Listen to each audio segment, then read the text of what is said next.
Hello and welcome to another episode of the Way We Grow podcast. Today our guest is Jack, or at Jack Greenstock on Instagram. He is an author, a home grower, a breeder. He's also the host of the Growing with My Fellow Growers podcast. I'm your host, Nick Wolfe, or at Mr. Wolfe Grows on Instagram and Reddit. And so, Jack, how have you been lately? It's been kind of a while since we actually talked in the DMs thoroughly. It seems like we've both been pretty busy in our own worlds. So, like, what's new with you? What's new in your grow world? Well, next up is Spartan Grown's Project V. It's a Vortex F2 project that he made from Subcool's original Vortex F1s. He took two males and two females, and he kind of, quote-unquote, open-pollinated. He had a 5-pack, and those were, I think, the 4 that popped. And so I got the F2, which he's calling Project V, and a lot of people have been having a lot of success with that.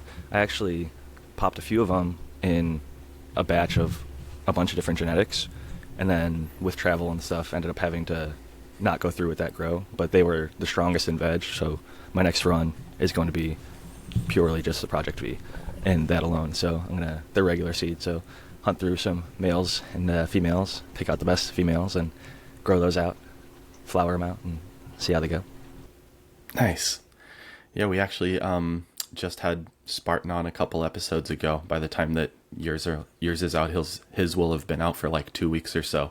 And we talked about his Project V and all the effort that he's put into that to try and preserve some of Subcool's genetics because, well, they're not being made anymore. So having people like him do open pollinations and stuff is so vital for the community to be able to see some of this work that's going to eventually go away.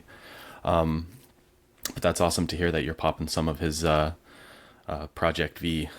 It sounds like from what he was describing it that it has like a really like citrusy side and then a really kind of nasty funky side to the different terpene profiles. And since it sounds like Subcool, I feel like mango and baby diaper are some of the descriptions. Mango, that's what he said, like rotten mango. Yeah. I mean, honestly, that sounds really good. I like mango. I'm not sure so much about the baby diaper, but if it's strong, like some of the stronger stuff out there, chems, and even some of the like skunks or OGs, Afghans, they might not taste the best, but they get you a really strong high. And so if you're looking for the effect, sometimes, a spoonful of sugar will make the medicine go down. You can take a nice tasty dab or something after, or eat something tasty or drink something tasty. But sometimes the medicine, I look at it first as a medical user. And even if somebody doesn't die, in the case of like the breeding work that I started off with was vegan Doja or Doja DNA, he every year never kept clones for 10 years. So he would take his... That's crazy. He'd get clones from like his buddies. Like he got like a Thin Mints, but then he crossed it to some stuff that he popped from seed and had kept over the years. And then each year, because he was a sun-grown outdoor, it was one season. Just one. He had greenhouses, but he didn't dep. And so it would just be one thing per season. He always crossed his best stuff together. So you could look back at like the crosses and you're like, oh, this has all of that in it plus one other thing. And then this has all of that plus one other thing. And he never would take it to like F2 or F3. So I was like, just to have more seeds of one of his projects, the Velvet Punch, I took it to F2. Yeah. Ended up finding a bunch of really cool stuff in there. It's kind of a grapey, gassy. There's some watermelon, subtle phenos in there if you hunt them out. Tao was actually the first one who found the watermelon in the F2s. But his stuff was always really good. He hooked me up with some other stuff called Spiked Punch that I grew, and I've told the story, but I got 13 males and 2 females. So that's crazy. I was like, thank goodness I did sex testing. Shout out to Farmer Freeman. That's my preferred sex testing person. But I did sex testing, and that run I also had, funny enough, from Subcool, Chernobyl. So I had 2 of the Spiked Punch and 1 Chernobyl. And the Chernobyl was really, really fire. I love that. I wish I would have kept cuts of all 3 of those, but life goes on, and you either still have seeds. We all have those stories. Yeah. I think that being said, there's so many seeds. Getting back to like Spartan and what I'm popping next after the Project V's, I was thinking about doing some Brandon Russ gear because his stuff's really fire. But I got it recently, and I've got some stuff that's from years ago. And I was just talking about how some of the best stuff I've ever gotten is from the community, and usually that's because it's fresh. It's like made this year, maybe a few months ago, maybe 6.3, however, brand new, as soon as it's dry and packaged. But I found vigorousness and germination rates tend to be much higher on fresher, newer seed. So I like to at least do one seed run every year myself, like making more seed of something that I enjoy. And like Sour 76 is one that I've had for a handful of years, and it's not getting any younger.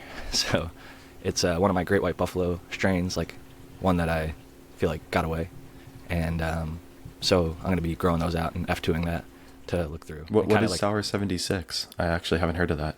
It was an unreleased genetic from Humboldt Seed Organization. It was a tester, and It was a Cali Sour O.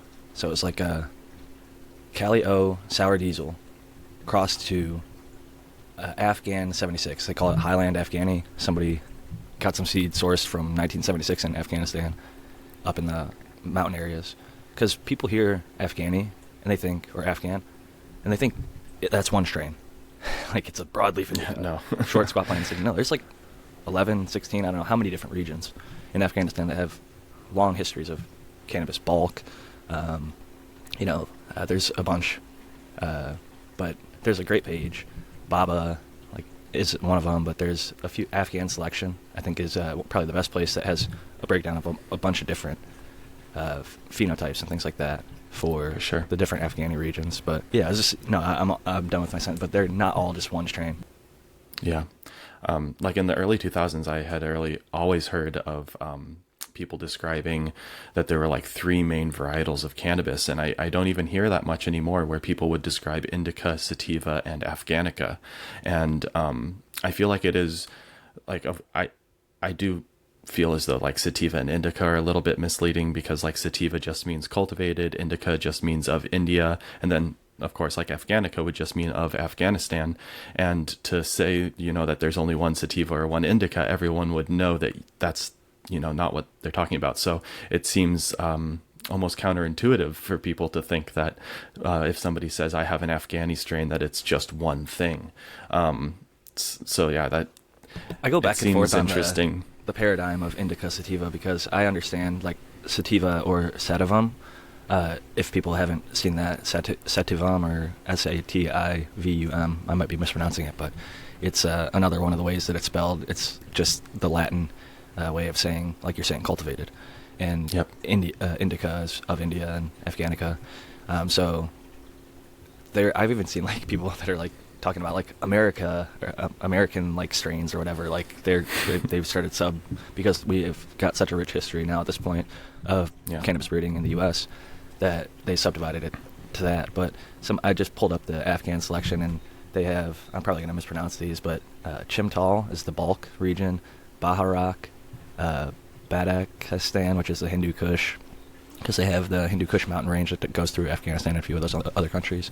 Chimtal, which is hash state, Daima, Kash, and Kolm. These are all different regions of Afghanistan. Kundos, Kushkak, Mazar. The Mazar-e Sharif is pretty famous historically. Yeah. Panjshir is another Hindu Kush. Kandahar South, or maybe Kandahar South, and Rustam Kush. And we've got Sholgar and Shebergan. So sorry for my brutal mispronunciations. I've never been to Afghanistan. I was offered one opportunity. My dad's like, "Oh, do you want to go to Afghanistan for this volleyball tournament?" I was like, "Yeah, I want to go." And he's like, "No, you're not going. It's not safe." It was kind of during the time where, like now, things are not the friendliest, unfortunately, between the U.S. and Afghanistan relations. So you bring up such a great point that there's so many different varieties, even within one country, that it almost feels as though as United States consumers, we sort of exotify it to try and make it seem as though there's something more special to it, where it's just another region of cannabis growing. Kind of like we don't overly hype grapes grown in different regions of the world. Now we like look at the wine and the final product and say this is really nice. And I feel like with cannabis we're looking at it and trying to exotify these different cultures, that it's a little uncouth almost, it feels like, to I will say to though, do we that. gotta give respect where it is deserved. Because like if you look at like Morocco, Afghanistan, India, these places have been, and not to say that we haven't in the U.S. There's Native American tribes. I've mentioned the Hope Mound Builders in the U.S. There's cannabis THC resin in their clay pipes. So they were not only growing it and cultivating it, they were smoking it in pipes, just like stuff you'd see today, like a little glass spoon piece or thing like that. But it's all over. It's in Asia, Africa, literally everywhere throughout the, but like you're saying, I think sometimes we maybe get this, even the idea, the term exotic or Zaza, because people call it exotic got shortened to Za, and then Za became Zaza. But silly terminology aside, maybe we're just getting older or whatever, but the reality is, like, Afghani hash was popular for a reason. They made a lot of hash, and it was really good, and it got exported. Same with Morocco. Moroccan hash is really good. The Rift Mountains are known, and just like Humboldt is, and the Emerald Triangle, Mendocino, that whole area. Vegan Doja's from up a little bit further north. I should say Doja DNA is his actual breeder account, because the Vegan Doja is more of his personal page. But Doja DNA, my buddy Dan, the guy that I work with in making seeds, he's up from Del Norte, California, Crescent City area. He had a strain called Crescent City Kush that was really fire. His thing was, in the early 2000s, gas was just not available. You couldn't really get a good clone of OG for cheap or easily without paying $5, $10, $15, $20,000 or something crazy for a cut or a flat of cuts. And people held that shit really tightly. So when a little bit of it got out there, he was able to start crossing that into some of his stuff, and then made the gas available to any of his patients, friends, family, whoever wanted it. And so I try to keep in that vein and make the stuff available. And I've given out plenty of free seeds. The whole F2, I never sold F2s. I just sent them out as testers, and had for sure over 100 people grow them. So got a lot of feedback, interpretations on what the different environments would produce, what different nutrient regimes will produce, what types of stressors can and won't cause problems. So seeing an indoor, outdoor greenhouse was really cool, and all the different concentrates people make with it outside of the wheelhouse of things that I normally would. For sure. I, after hearing you talk for years about the different breeding projects that you've done and how you've been able to get these seeds out to the community and see all these different phenotypic expressions based on the different environmental factors of each different grow and each different personal touch that every cultivator has, it's really cool. You can really build a vast library of knowledge that you can then boil down and distill into something very useful for when you're sending out seeds to people in terms of what to expect and how to give the best information available for newer growers as well. And I thought it was really a great point that you brought up, that all of these different regions that we do sort of try to exemplify into this exotic terminology, where a lot of it is just a cultural tradition of the area that has been something passed from generation to generation. And usually when we encounter it, we're enjoying sort of this the product of these different cultures that have been developed over in some cases hundreds, if not close to 1,000 or more years. For sure. I mean, with the families and those regions we were talking about, it's definitely hundreds. They know their great grandpa was doing it, who taught their grandpa, who taught their dad, and their dad taught them.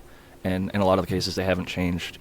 They're still using, the same goat manure or whatever it is to fertilize with. Some of them are using modern stuff, from pesticides to fertilizers, which I do think changes flavors and things like that. And but a lot of them have, if you see any of the 24 regions that we went through and listed from the Afghani selection or Afghan selection, or even looking at India. India is all not just one strain. I finally learned the pronunciation after one of my listeners on our podcast corrected me. I was calling it Kerala, but it's Kerala, and it's Kerala. Somebody from Kerala, India, messaged me and said, "Hey, it's actually pronounced Kerala," and I looked into it, and sure enough, they're right. So we have listeners in Kerala, India. But Kyle Breeder, the reason that we know this is because Kyle was growing seeds from Kerala, and maybe he got them from that listener. I don't know. That was maybe something separate from my interaction, but he grew this, and it was crazy long plant. I think it was like 10 feet tall. Like he grew it on the side, and like it went like around a 4x4 and like up the walls, and it was just like the most crazy bananas thing. It was like super tall and lanky and just never was that the stopped one where stretching. you kept turning the pot over to make sure? Yeah, you had to like drill a like hole in the side cut to the height in half. water it. That's crazy. I mean, I've heard plenty of stories like that where you just get a something that's you're not used to growing because it just is it's used to a different environment based on all the years of its sort of bottlenecking and genetic selection, whether it be through like local horticultural practices that have kind of curated this landrace species, or if it's even like a wild population that has no human interaction with it. I feel like you can just get these crazy expressions that if you put it into a controlled environment setting, you're going to, I mean, it's just like a new learning experience every single time. Right. They can get like 30 feet tall in the wild with no help out there. That's crazy. To give it nutrients and lighting and try and contain it in a confined space is like, I don't think he realized the fire he was fighting. And I think a lot of people say, I want landrace because, like you said, there has been a bottlenecking of genetics, especially in like certain pools, but there are people out there that are still traveling the world and hand collecting the stuff, and some of it's maybe tainted, quote unquote, because people have traveled and given them modern genetics and it's interlaced into the pool, so it's harder and harder to find the truer land races, but they still are out there, and eventually everything reverts back to what is in the natural area. They only have so many of those seeds, and even if they bred something into it, a lot of them don't necessarily love the new stuff as much as they think they might when they get it from some person. They see photos and smell it and smoke it one time, and they get a little strain tolerant after they grow it themselves, and they're like, this isn't actually as good as the stuff we've grown here for hundreds of years. So we're just going to go back to the stuff we've been growing for hundreds of years, and we've got our grandma's stash of it over here, you know. And I think there is a sort of rose-colored glasses of thinking the old stuff is always better, but then remembering that there's a reason that people like DJ Short went through the process of taking like his best land races that he grew, struggled to find like any good ones in the bag seeds that were being imported, and then from the fire that he found in there would make it more manageable by crossing it into one another, and then ultimately started finding stuff like blueberry and flow and kind of cool unique expressions that he could, like you were saying with the velvet punch, him growing it out and having so many different people grow it out or growing it out at a larger scale, you get this feedback that shows you a lot about the plant and how it expresses, especially when you're making your own seeds and you're not worried like, oh, should I pop 1, 2, 3, 5? And he's like popping hundreds or thousands and things like that. At that scale, you get to learn a lot fast, and you can see things that maybe you would have never seen. You would have ultimately just by the numbers, if you pop 10 at a time over and over and over and over, eventually you're going to get to the hundreds and thousands, and you'll see those rare things that maybe are 1 in 100 or more. But I think often there's stuff that's like 1 in 16, and people only pop like 2 or 3. And if you just pop up big enough, that's what I learned when I started making the Velvet Punch F2. I had a 1 in 16 phenotype. That's a physical morphological thing that I called the sawtooth pheno. It had like a double zigzag on the leaf. And those are so cool. I didn't realize it was exactly like 1 in 16 for a while, but then like I remembered back to my old science learning and the little charts. Little Punnett squares. Punnett squares, yeah. And I was like, oh wait, that kind of makes. I thought it was 1 in 15 because I usually popped 15 of a thing just for whatever reason, you know. And I think it was because I had 15 cups, to be honest with you. For sure. And 15 cups like fit into my little tray. So I was like, that's how many seeds I can reasonably pop in this little tiny veg space that I'm using. Mm-hmm. And so 15 was what ended up working out for me.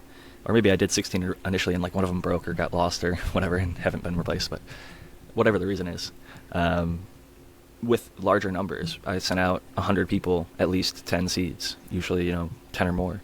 And of that 100 people, I was over 100 people I sent seeds, probably like 150, and like 100 grew them, So, and of that 100, they grew like between, some grew all 10, some grew 5, some grew 3, but like that puts up into the thousands of seeds that were grown.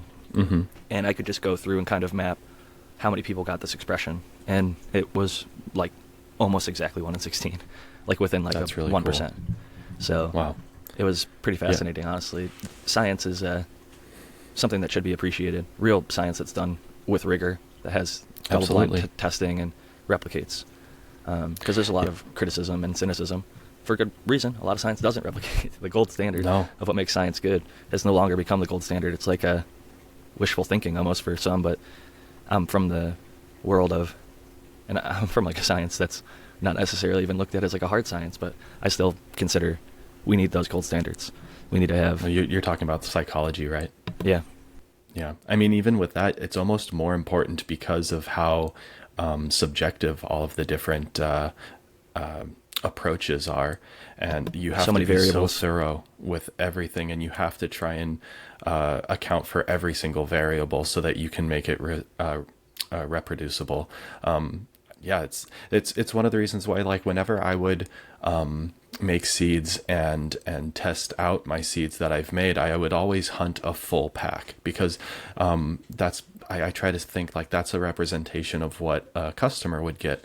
And if I can't find something in a pack, then I didn't do my job. And if there's problems within that pack, then I didn't do my job, and I shouldn't be releasing it. And so, like, I've only ever released like a couple packs of seeds because I was never satisfied personally after growing out plenty of other seeds from other reputable breeders, and especially in the cultivation space that I'm in, having access to all these different kind of elite cuts or different genetics that are the ones that are desired within the market. And a lot of those are very stable, and you can push extremely high electrical conductivity in your irrigation, and crazy drybacks, and extremely high ppfd, and extremely high CO2, and heats and colds, and all these different aspects of a grow that in some cases, if your genetics are just a little bit finicky and they might want to throw an intersex trait here and there if they run into a stressor event, you just can't really have that in a commercial space. And I was always kind of in my breeding efforts thinking, I would love to see this in a commercial setting. I would love to see it get out to more than just one or two growers, and have it available, because I always personally have considered cannabis like a medicine. And back in the 215 days when I was in California, having access to like some really nice strains and stuff, and from people that were really caring, like, it makes me think of like Mad Farmer up in Humboldt and his lavender and stuff. And whenever you'd see that at a dispensary in the Bay Area or something, it was like, oh my God, I need to get that. It's going to put me to sleep. It's going to cure my headaches. It's going to make me hungry. It's going to do all these things that I need it to do. And the consistency behind it was so key, due to just the years and years and years of effort put into something like that. It is a major effort. It's a labor of love, really. It is. I kept the cherry pie for many years because it was the one thing that was helping me sleep. And then when I found that high CBN RSO was equally, if not more effective, that made me not so diligent about holding that cut so tightly. And I gave it back to the person who gave it to me, thinking that they would be able to keep it alive, and they ended up not keeping it alive for very long. So the cherry pie that I was running for so long and loved so much is no longer. So a good reminder, I guess, to, if you really do love stuff, to keep it around. There's like a couple that got away from me, and something that's funny that you were talking about is the idea of kind of like, and you didn't say it this way, but I think some people think that there's like bulletproof genetics or like rock solid stable, and some stuff is clearly more stable than others, for sure. Like anything with cookies in it is going to be, or chems or OGs, stuff that comes like begets like. Right, so if it comes from herm, literally everything on the market, there's herms in it, right? But that being said, you see stuff like jealousy or whatever is run pretty hard in the markets, and wedding cakes and things like that. They're run, and people figure out in their system how to do it, and it feels rock solid and stable because you'll see people run it for years and years and years and not have problems in their system, indoors, in a hydroponic system, under a certain type of lighting, in a certain type of environment, and then they get Canada legalizes, and then they get all these greenhouse grows, right? Massive ass, unlimited square footage, and they take all these same cuts that are bulletproof, and they put them into those greenhouses, and they start herming. They start not yielding, like they don't even look the same. They don't smell the same. They are susceptible to molds and mildews that maybe they didn't even know were problems until they took it outdoors. And so sometimes there's what we think to be a stable, a rock solid genetic that gets exposed when you put it in the hands of hundreds or thousands or different of environments. I personally think you can make any cannabis strain, no matter how bulletproof, herm. One person I've heard vehemently defend their strain is Rick from Mr. Soul, C99 of Brothers Grimm. He says the Cinderella 99 will not herm, and Subcool notoriously said he would never release stuff if it had herm stuff in the DNA. But I could tell you, if you go look around on the forums enough under both of those people, you'll find herms under both of them. And I think a lot of it does come down to growers have to be a little bit accountable of what their environment. If you're growing outdoor, obviously you don't have as much control, but you have to like realize that there are factors that can make a plant go intersect. I think outdoor is actually more rare. I think greenhouse and indoor is where you're going to see the most herms. And for sure, that's when we have the most control. And when we have the most control, we're most likely to underestimate certain factors.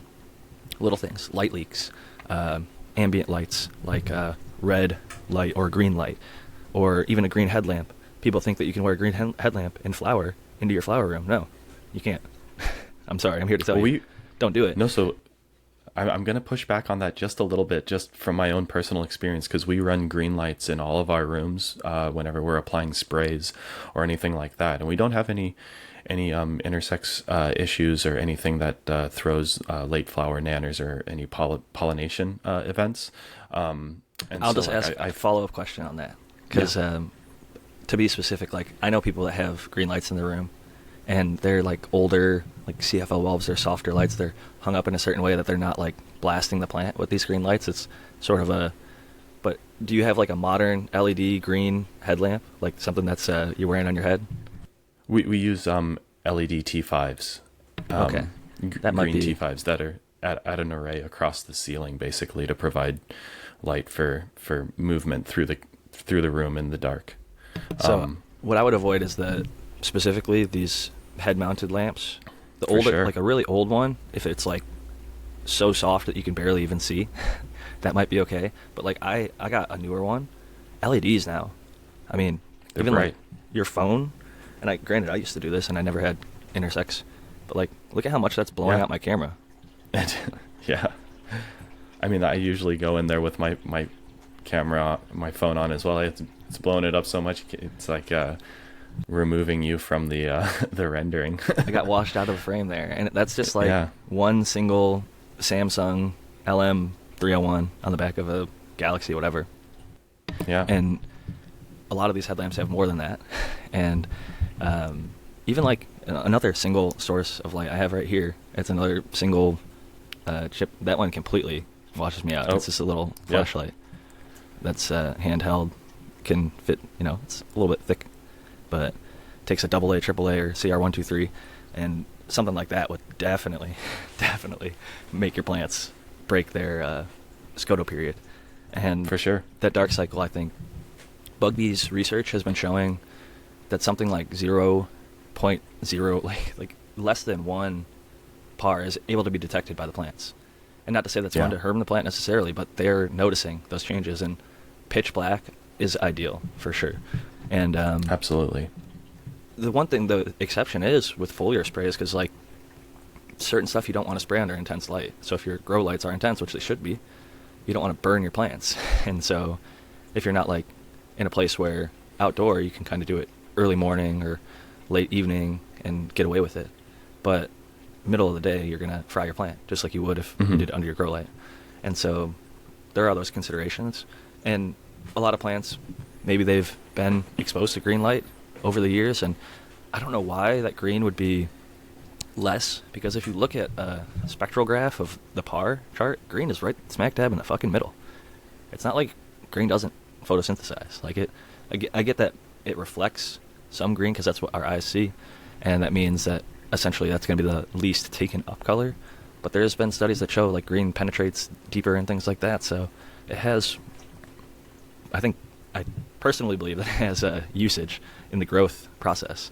And so that makes me a little bit concerned in terms of, and this is just to new growers out there trying to eliminate as many possible things. Not to say like there aren't bulletproof strains that can't get away with it, because I know people that have had light leaks in their tent with a grow light in the next tent, because they like leave one flap open, and normally they'd have a situation where when the lights come on, they close the one, but they went out of town and then the person didn't take care of the situation type thing. And like half the strains in the room hermed, but then half of them didn't. So it shows that some stuff is more bulletproof than others in terms of light leaks during the dark period. But in terms of trying to, whenever I see a intersex trait, and I haven't actually in my grow, which I'm fortunate because I try to the most of my ability, eliminate any possible cause. Overwatering, underwatering, root binding, high heat, really low humidity, really high humidity, interrupting the dark cycle consistently during flower, and just too much stress. Like if you break the plant like apart completely, like not just like super cropping, like some people really, or like a windstorm and things like that might come. That might be a time you could see herming outdoors. But generally, if you avoid, quote unquote, the common stressors, the things that will make a plant herm, which sometimes new growers don't even know to avoid some of these pitfalls, right? Their plant gets root bound because they just kept it in that pot and didn't realize, because they watch a bunch of Instagram posts where people pull their thing out and it's just roots wrapped all the way around, and they're like, that looks cool, like I want my plant to do that. So they wait until that happens to transplant, and maybe their male pollinates in veg. That's another thing people don't talk about. Male plants can start throwing pollen while they're basically seedlings, a few inches tall. If you keep them, you can get the bracts at the internodes pollinated that way. I've seen that. Yeah. People are like, my plant's already seeded, I'm not even in flower. Yeah. And, it happens if like you veg 5 or for too 6 long. seeds off of there. Good to go. The funny thing is, if you put it into flower, like the rest of the plant won't be seeded unless it continues to receive pollen. But I know some people that actually use that as like a strategy. They veg their stuff super long until it shows sex. They'll pollinate it to get like 5, 6, 10, however many seeds, and then they'll bring it into flower. And they kind of get a little bit of both. I personally don't think seeded bud is as bad as people make it out to be. We all remember it being bad because it was like Mexican brickweed that was imported and garbage and lost all its terpenes and was probably sprayed with who knows what and grown with not the best methodologies. And, it's not the same as homegrown. If you grow your own and seed it, even like indoor, outdoor greenhouse, doesn't matter. It's an inconvenience to break up the buds. It's great for dry sift though. I mean, you got to shuck all those seeds anyway. So if you're just making dry sift out of that in your little trim bin or whatever you got, sit there with a couple of shows on and you won't even know that you're doing anything. And then after a while, you got grams and grams of keef either to press jars or to just top your bowls. And beautiful golden keef, and it smokes great. You can even like press it if you clean it up with Static Tech. That stuff is like dabbable. You can press out little flags. But I've seen like some people talk about how like they'll get different terpene profiles on the seeded plant versus the unseeded plant. Just the plant's its immune response or whatever to protect itself even more. And I always find that super fascinating. Like one thing I always notice is if it's a citrusy leaning mom, then it just gets really, really pungent when it's seeded. And I'm like, well, there you go. You got great hash makings there right away. I almost wondered that with the Velvet Punch. That's what made me grow out multiple runs, stress test, and then like non-seeded runs where I just grew it for flower. Because I wanted to make sure I'd have accurate descriptions of what people are going to get when they're going to grow it out themselves, because most people aren't making seed. And I was actually so blown away by the seed run that like some of the elements in there, I wanted to ensure that they were still within the phenotypes in the F2s and the F3s. And sure enough, those were what I was selecting for. And it was there to start, like to give credit, like the mother of that is a Purple Punch, which a lot of people say Purple Punch list, blah, blah, blah. Grow it yourself and take it to 9 or 10 weeks. And it's definitely got a strong high if you take it 10 weeks. Most people aren't willing to take a plant 70 days. And I'm not saying that you have to. 63, I think, is solid, but 70, I think, a lot of strains are just better. It's like Cherry Pie was another one. If you take it, the guy who gave it to me, also named Jack, he was, I'm not going to say where he's from. Actually, he was Polish, so I'll fucking say it. I don't give a shit. Polish Jack, for the story's sake. He gave me the Cherry Pie initially, and he's like, it's good at 9 weeks, but it's really good at 10 weeks. So, sure enough, first time I grew it, I took it 10 weeks. And goddamn, if he wasn't right, it was fucking fire. I actually never ended up growing at 9 weeks because it was so good at the 10 that I was just like, I'm always going to take it at 10. So I think sometimes it's worth the extra. Sometimes you don't have the, leeway. And the other thing is there's personal preference. I think Velvet Punch, if you take it at 10 weeks, it's going to be danker and gassier. Then if you take it at 8 weeks or 9 weeks, it's going to be fruitier. You won't get as stoned, but it'll taste better. And it might even look a little bit, it depends on like what your grow is like. Sometimes people in the later stages of flower, their plants start to look a little bit rough. They're fading them out with nutrient, and that can lead to necrosis and other things that are unintended, that aren't just the actual fall fade. It's more of a, they're flushing it, and it doesn't have access to nutrients, and it's starving. So some people starve the plant, and I actually personally do think starving it is there's going to be a benefit in the smoke. It'll smoke smoother, in my opinion. I know a lot of people argue that the flush doesn't work, and yada yada. And the fade will happen without a flush, and like a organic soil, whatever, it's going to happen. I'm blanking on the name right now, so I got a little stoned off my bong. Senescence? Senescence, there we go. That's the term. Yeah. Where you start to see the anthocyanins and carotenoids start to show. You get those purples and reds and pinks, and even the yellows and things like that can be part of the senescence process. So every strain's a little different. I had like a Rasta flag one time. It was like I had like the red, yellow, and green just as it was fading. It was interesting just to see like the different. But I will say that purples can go into black, but a lot of people don't realize greens can go to black. Some of the talking about Afghani earlier, some of that stuff will get black, but it never goes purple. It's just green, green, and then it like fades never that to black. Like vibrant purple. It just goes straight to almost like lack of color. I've definitely seen that as well, especially outdoors. When you get those like late October harvests, early September harvests, you can really start to see those colors come out depending on where you are in the world. If you're a little bit higher up on the latitude, then I've seen it happen pretty quickly. Like within a week almost, it goes from green to completely black. And so I'm going to steer the conversation a little bit back to a few of these questions that I have, because we've just been riffing here and I love it, and it's been a great flow so far. But I do want to find out, what was your first experience growing? And it doesn't even have to be with cannabis. Like, what is your first memory of growing a plant and starting your journey as a grower overall? My first one is going to be kind of comical because I wasn't the grower, and that was the case with the first several grows, right? Because I was a kid. And this wasn't cannabis, it was tomatoes. My next door neighbor, Vincenzo, he was a cool dude, but they grew their own tomatoes for their pasta sauce. And his wife would home make pasta sauce and pasta and things like that. When I was a kid, he gave me a BB gun to sit on the back porch, and they had a little fence around their tomato garden, and he hung a soda can, or a pop can, that's what we would call it in the Midwest at the time, just like a little aluminum can on the top of a stick.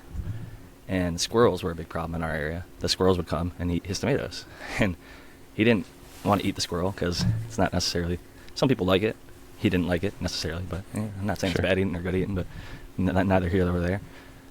This was my first lesson in IPM, or integrated pest management.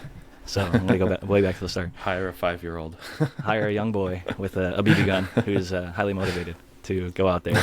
And he said, I'll give you a nickel for every, this wasn't like that long ago, so a nickel wasn't much, but I was just young and dumb and having fun more with the BB gun. I didn't care about the nickels. Sure. But squirrel would come up and try to eat his tomatoes, and I'd shoot that can, and it'd make a loud ping, and the squirrel would fucking go crazy and jump off the fence or jump to the next tree and just run away. And so that was my first experience with growing, as far as I can actually remember. My parents and family were not gardeners. We had like a tree in my front yard, just like random shit. But other than maybe like some berries that were on a city planted tree on the sidewalk, like nothing actually grew where I was at. We were into sports and didn't necessarily have the time that was dedicated to the garden. And so for me, the first thing that I actually participated in the growth of was cannabis. And that was when I was a teenager. Started smoking in middle school. My brother started dealing. He was a couple years older than me. And eventually, I figured out where it was coming from through the chain. I just went up the source. And there was actually a couple local grows, just like happens now, in random neighborhoods. They'd have people with grow setups. And I ended up kind of asking, like, can I help, like, in some way, just to, like, get a joint to here and there. Like, I didn't even want payment. I just wanted to smoke because I was smoking so much of my brother's stuff. And I was like, I just want to not have to pester him for something he's selling and making money off of. So I ended up, thankfully it was a friend through football. So I don't think I would have ever gotten into the grow situation, because there was, at the time, cannabis was selling for like $6,000 or $7,000 a pound. We're talking early 2000s, and in the Cleveland area. So Yeah. it was. Yeah, definitely. I forgot that you're from Ohio. Yeah. Yeah. It was. I'm born and raised definitely there till I was 18. pricey stuff there at that time. So considering that the crew that I was working with, all they cared about was getting 6 a pound and 2 a light. We had 600-watt lights. They were HPS. We ran a reverse DWC system. It was a DIY system, Home Depot buckets with Reverse or recirculating? It was like recirculating, yeah. But like Okay. they would go from like one to the next to the next to the next. RDWC, Gotcha. recirculating, whatever. But this, and like I said, I was just a water boy at the time, and Sure. Basically my job was to sweep up the leaves that were pruned off, and then to take the little blue lab truncheon, stick it in to the buckets, and make sure that they were all the right EC and pH.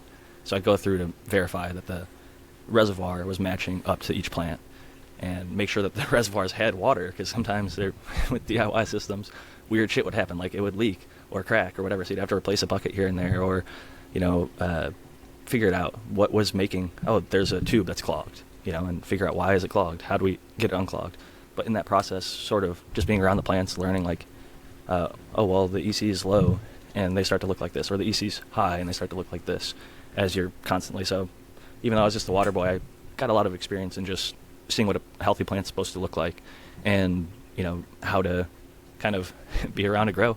Unfortunately, bad things happened there, and the person who ran the operation got taken out by competition. And I won't get too much into the details, but there was like crime scene tape when I showed up one day, and just unfortunately was never able to go back to that operation. And a couple years later, I was able to go to California for college.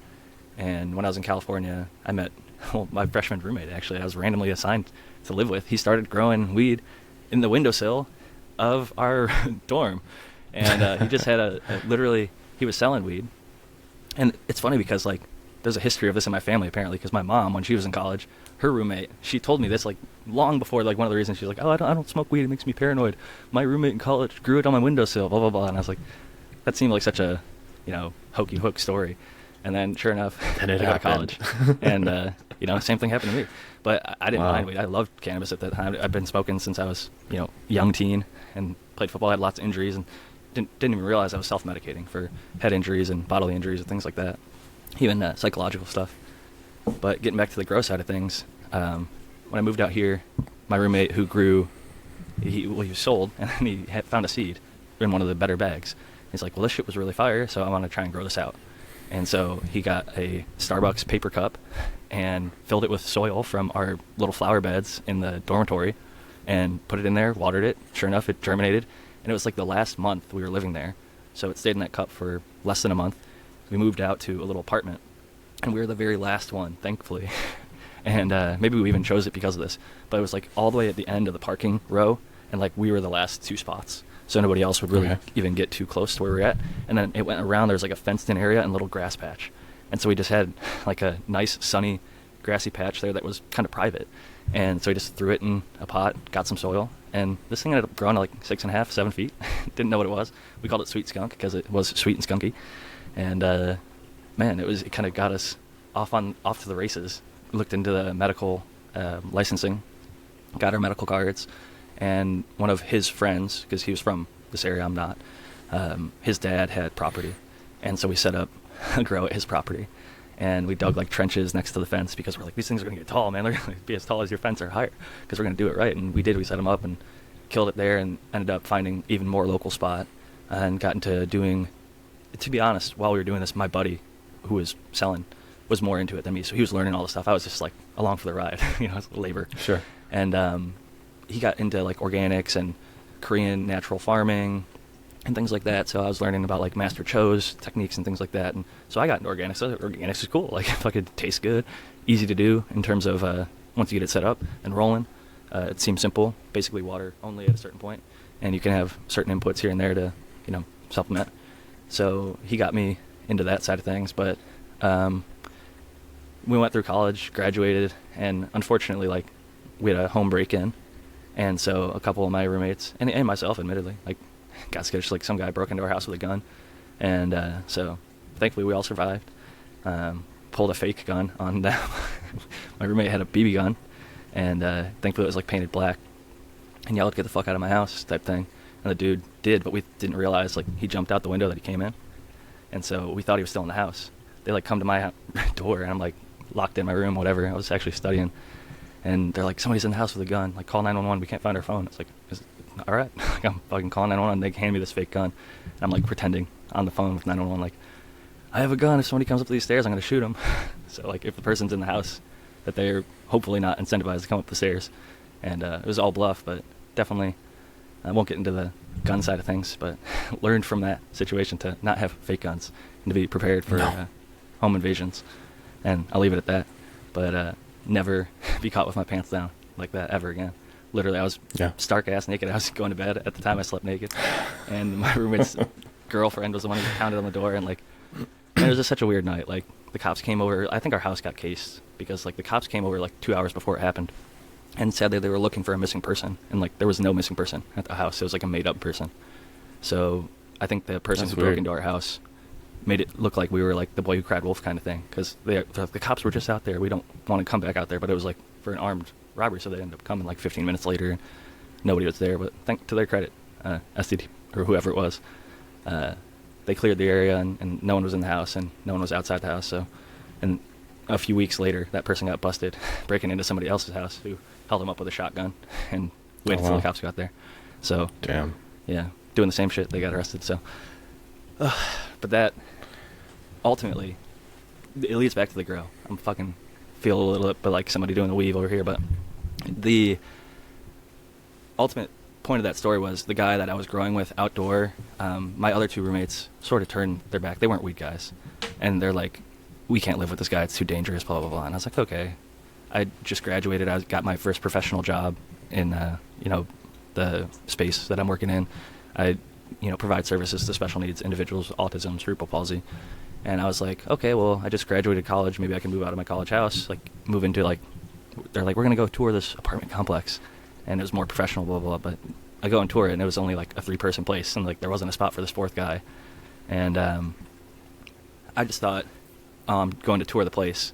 And then when I got there, they're like, this is the last one. We've got like 3 more people touring. If you don't sign right now, like, you're not going to get a spot. And where we're at, admittedly, it's hard to find places to live that are decent. And so I made the mistake of kind of getting pressure tacticked into signing my lease, and unfortunately didn't realize I kind of signed the death note of that relationship with a guy that I really am sad that I'm not still connected with.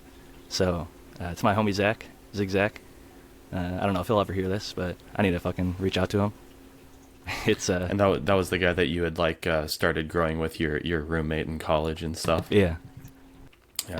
Genuinely, like it hurts, man. Like, I've been there actually. Like emotional, like thinking about it. I'm like, man, he was a cool ass dude, and he married the girl I introduced him to our freshman year. So, and I told him because of the situation, I was like, you better, like, if you're gonna, because she was a really good person. I was like, if you're gonna do what you're gonna do, like, you better fucking marry this person because she's a great person. And so I'm happy for both of them and their little child they just had. So I'm happy to, we're friends on Facebook or whatever, so I see him from afar, and I'm just happy to see that he's doing well. And that being said, like, I'm really, like, close friends with other people that I didn't have falling outs with, like that I haven't kept in touch, just because I'm so busy with work and life and things like that. It's just how things go, It's hard enough to just, get everything taken care of, so. I've always heard growing up means growing apart in a lot of ways. It's just you move or you change your schedules, and what was a 4:20 hangout sesh before becomes like, hey man, I might have 30 minutes at 9:30 at night, and everyone's like, I'm gonna be tucked into bed. I'm up at 4 a.m. for work. So I know, man. I learned things that young. Just change, thankfully, because like my one buddy, he moved to just one town over. And, like, we had just gotten our licenses. Like, we loved to drive. 15-minute drive was nothing. And, like, I was in Ohio. And I was like, we're going to hang out all the time. And, like, he got new friends. Like, they'd hang out with the new friends. And, like, this was my best friend from, like, kindergarten through however long. And it's... And we're still friendly. from afar. But it's just like the effort it takes to, even my family, like my dad, when he moved an hour south for work and stuff like that, like we'd only see his family on holidays, like Thanksgiving and Christmas type thing. And it's just, I moved obviously far away from my family. I had a 5-hour flight at the minimum. And it's funny because like I could see him just as much as I would if I moved 1 hour south in Ohio, So it's really, we get busy. And that's one of the things that makes growing so difficult. But I guess, ultimate point of what I wanted to focus the most on the show, which is what I haven't even gotten to yet, which is the grows that I'm most proud of, I guess, are the ones that I did myself. And a lot of people let's shit on them. Let's go into that. The home grow. Because like so far you've been talking kind of about how you've like were introduced to seeing cannabis growing, and your very first introduction into being the water boy and the leaf boy, and going through and kind of just kind of being the gopher of getting what needs to be got done without being given sort of the formal education of what or why you do certain things. So when did you start to dive into like either as a home grower, like kind of being more intent on your processes, or did you end up finding more of a commercial or another like working with people that were producing for the medical or rec market? So when like I said, I had the falling out. So going from there, I guess later on, I personally moved away for grad school to Florida, and then I moved back here. So kind of even lost more touch with a lot of people. And when I moved back here, there happened to be a hydro store right down my street, and I was working at a delivery service for a little while, and I saw the guy at the delivery service growing his own, like in his closet, just like, or like on a balcony, like a couple plants here and there, just from seeds that he got from bags that we were selling. And he was doing it organic, but he was doing some of the techniques my other buddy had done before, KNF type stuff, but he wasn't having as much success, just real little plants, and it was good smoke, but it was like, 1 foot tall plant by 1 foot wide type thing, and nothing quite as impressive as what I was used to seeing in High Times growing up and all that stuff. So I wanted to like figure out a system that I could grow like a pretty good looking healthy plant in a small space. And I found like these space bucket type things where you could do like Home Depot buckets or like totes like stacked up and like do lighting all around it. But my wife graciously offered one of the closets in our very small space. We don't have a whole bunch of square footage, 400 square feet out here. We're very, very, very close to the ocean. So like, don't feel sorry for me living in a tiny house. I'm very happy I chose this lifestyle. So SoCal near the ocean, 400 square feet is not that bad. I was at 400 square feet in Portland, Oregon for a little while, and in the dead of winter, that just gets to be. I'm bundled up like here, so I can relate, because being from Ohio, cold is cold, and it's not fun being cold. And she sacrificed this one closet because like it was kind of a borderline of being necessary for her. It was lightly being used, and I told her about my experience growing with like my buddies and stuff like that. And medical licenses are like a dime a dozen out here. You can really easily get in the 215 days. You could just grow. Yeah. And so I was like, well, I'll go talk to the doctor again, get my license updated. I did, got my license, and I was like, all right, let's get growing. Got a tent that literally fit the exact dimensions of the closet. Like I had to take out the inner moldings of the closet. Like there's like a crown molding on the door panel that shuts into it. And I had to like pull those off so that like the frames could fit. And even then, like the top frame didn't quite fit. So I built a wooden structure. And is it like one of those dimensions that's not an actual foot by foot dimension? It's like 20 inch by 18 inch or something weird like that. It's 3 feet by 1.5 feet. Yeah. It's like the weirdest. It's not exactly 1.5. It's like one and like, it's definitely Is it exactly 36 inches across, or is it like 32 or something? It's 36 wide, I think. Okay. And then it's like just over 1.5, so 12. I could look up the thing on my Amazon purchase from wherever. No, it's fine. I feel like there's a standard closet size for like small closets like that, because I got a tent from a buddy when I was first getting into this, and I was like, this is the weirdest dimensions for a tent, when everything else that you see online is like within like 12, like multiples of 12 inches on either depth, width, height, all these different things. And I was just like, why would anybody want a tent this size? And then I moved, and I saw in like one of my moves that this frame fit perfectly into a closet. And I was like, what is going on? How did they even figure this out? So there must be a standard closet size.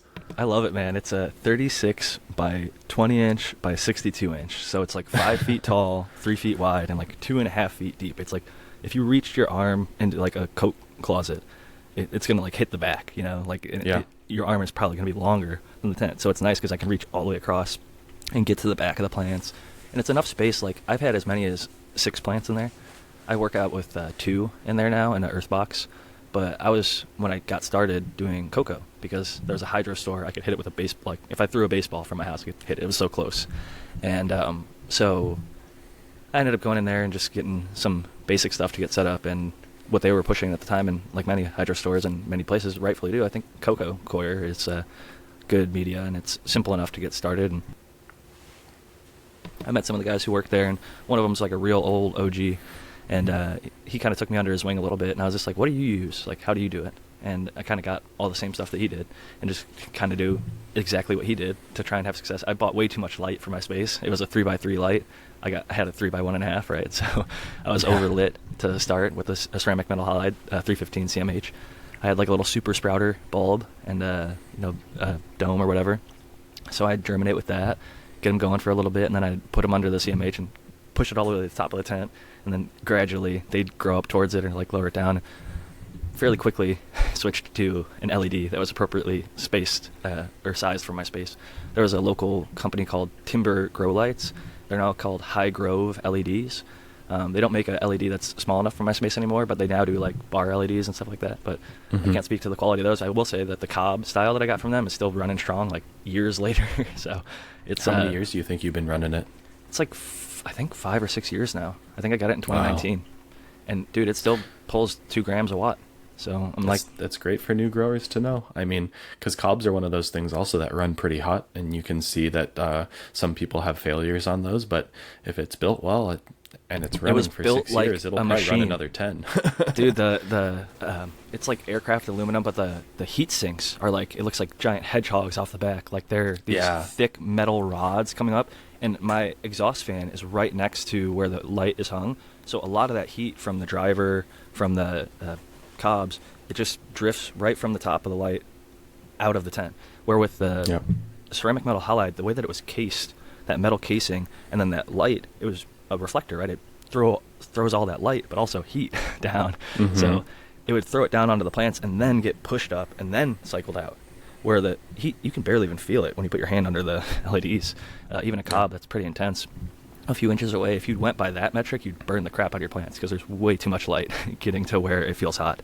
And so I found MyGrow has a little video where he found this Doggo apps, is what it's called, Lux light meter.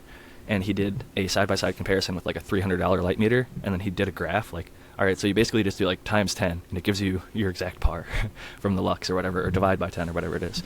And so I never ended up buying a light meter, and I've used that, and it's worked fantastically in terms of knowing how much light I'm giving to the plants. And so that's kind of where I'm at in terms of like gear and growing. But I started, like I mentioned, in cocoa, and that kind of OG took me under his wing, and I learned a lot. I started in like 3-gallon pots, and I vegged 2 Blue Dreams for way too long till they showed sex, because that's how we used to do it when I was growing Afghani under HPS. And like I reverted back to like, what did I do when I was indoor? It's like, okay, we vegged them as big as they could get, right? They started showing sex, and they were clones, right? Because that was a different system. I was reverting. Sort of my old ways set me up for not success in a little bit of a metric, because with the HPS you could grow clones. They show pistils relatively quick. They're old clones. They've been around for a long time. They're sexually mature. Yeah, they'll show pistils and veg almost always. Especially the one that we were running. This Afghan that was so old and tired, we'd been running it for years. But it was an AK-47, they called it, but it wasn't the AK-47 from Serious Seeds. It was an Afghan Kush that flowered in 47 days from like Afghanistan, like the Kush Mountains. But and it had like little baseball bat colas, and it was just like a super narcotic high. But going back to like my grow, I was like, I loved Blue Dream, so I was like, well, if I'm going to start my own home grow, might as well give myself my favorite strain, like, or one of my favorite strains, Blue Dream. And so I got some Blue Dream, and it was seeds, but the seeds were from Humboldt Seed Organization. And admittedly, they are honest about what it was. It was a feminized cross of DJ Short's Blueberry to Shanti Baba from Mr. Nice Seed Company's Super Silver Haze. Mm-hmm. And for those who don't know, Blue Dream is a Santa Cruz Haze crossed to DJ Short's Blueberry. Santa Cruz Haze is pretty similar to Super Silver Haze, and there's even some that speculate it might just be a Super Silver. I can't verify that. I do think Santa Cruz Haze might be its own thing. I do think the Blue Dream cut, the Santa Cruz Blue Dream cut, is like special, and it is my favorite, one of my favorites, if not my favorite. Like, that's what people made their fortunes off of. Oh yeah, it was I mean, 10, 12 pounder outdoors for a lot of people, so it was a huge yielder.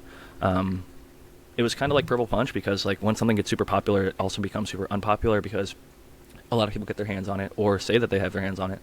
They grow it poorly, and harvest it early, and then sell it to the market, and people are like, oh, Blue Dream sucks. I can't even get high on it. It doesn't even taste good. It's like, well, you got it from the guy who was doing it for cash, not the guy who did it because he loved it and because he wants the dankest weed and happens to make some money on it.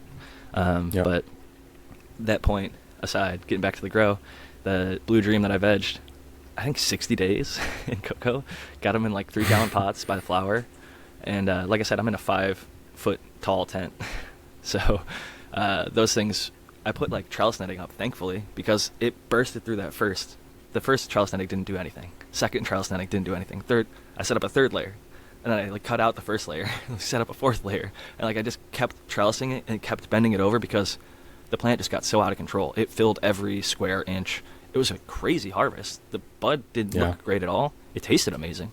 So like I made a ton of hash. I still have hash from that fucking run in my freezer. Oh my God. Yeah, this is 7-year-old Blue Dream hash, and I like it because I have arthritis and my hands shake.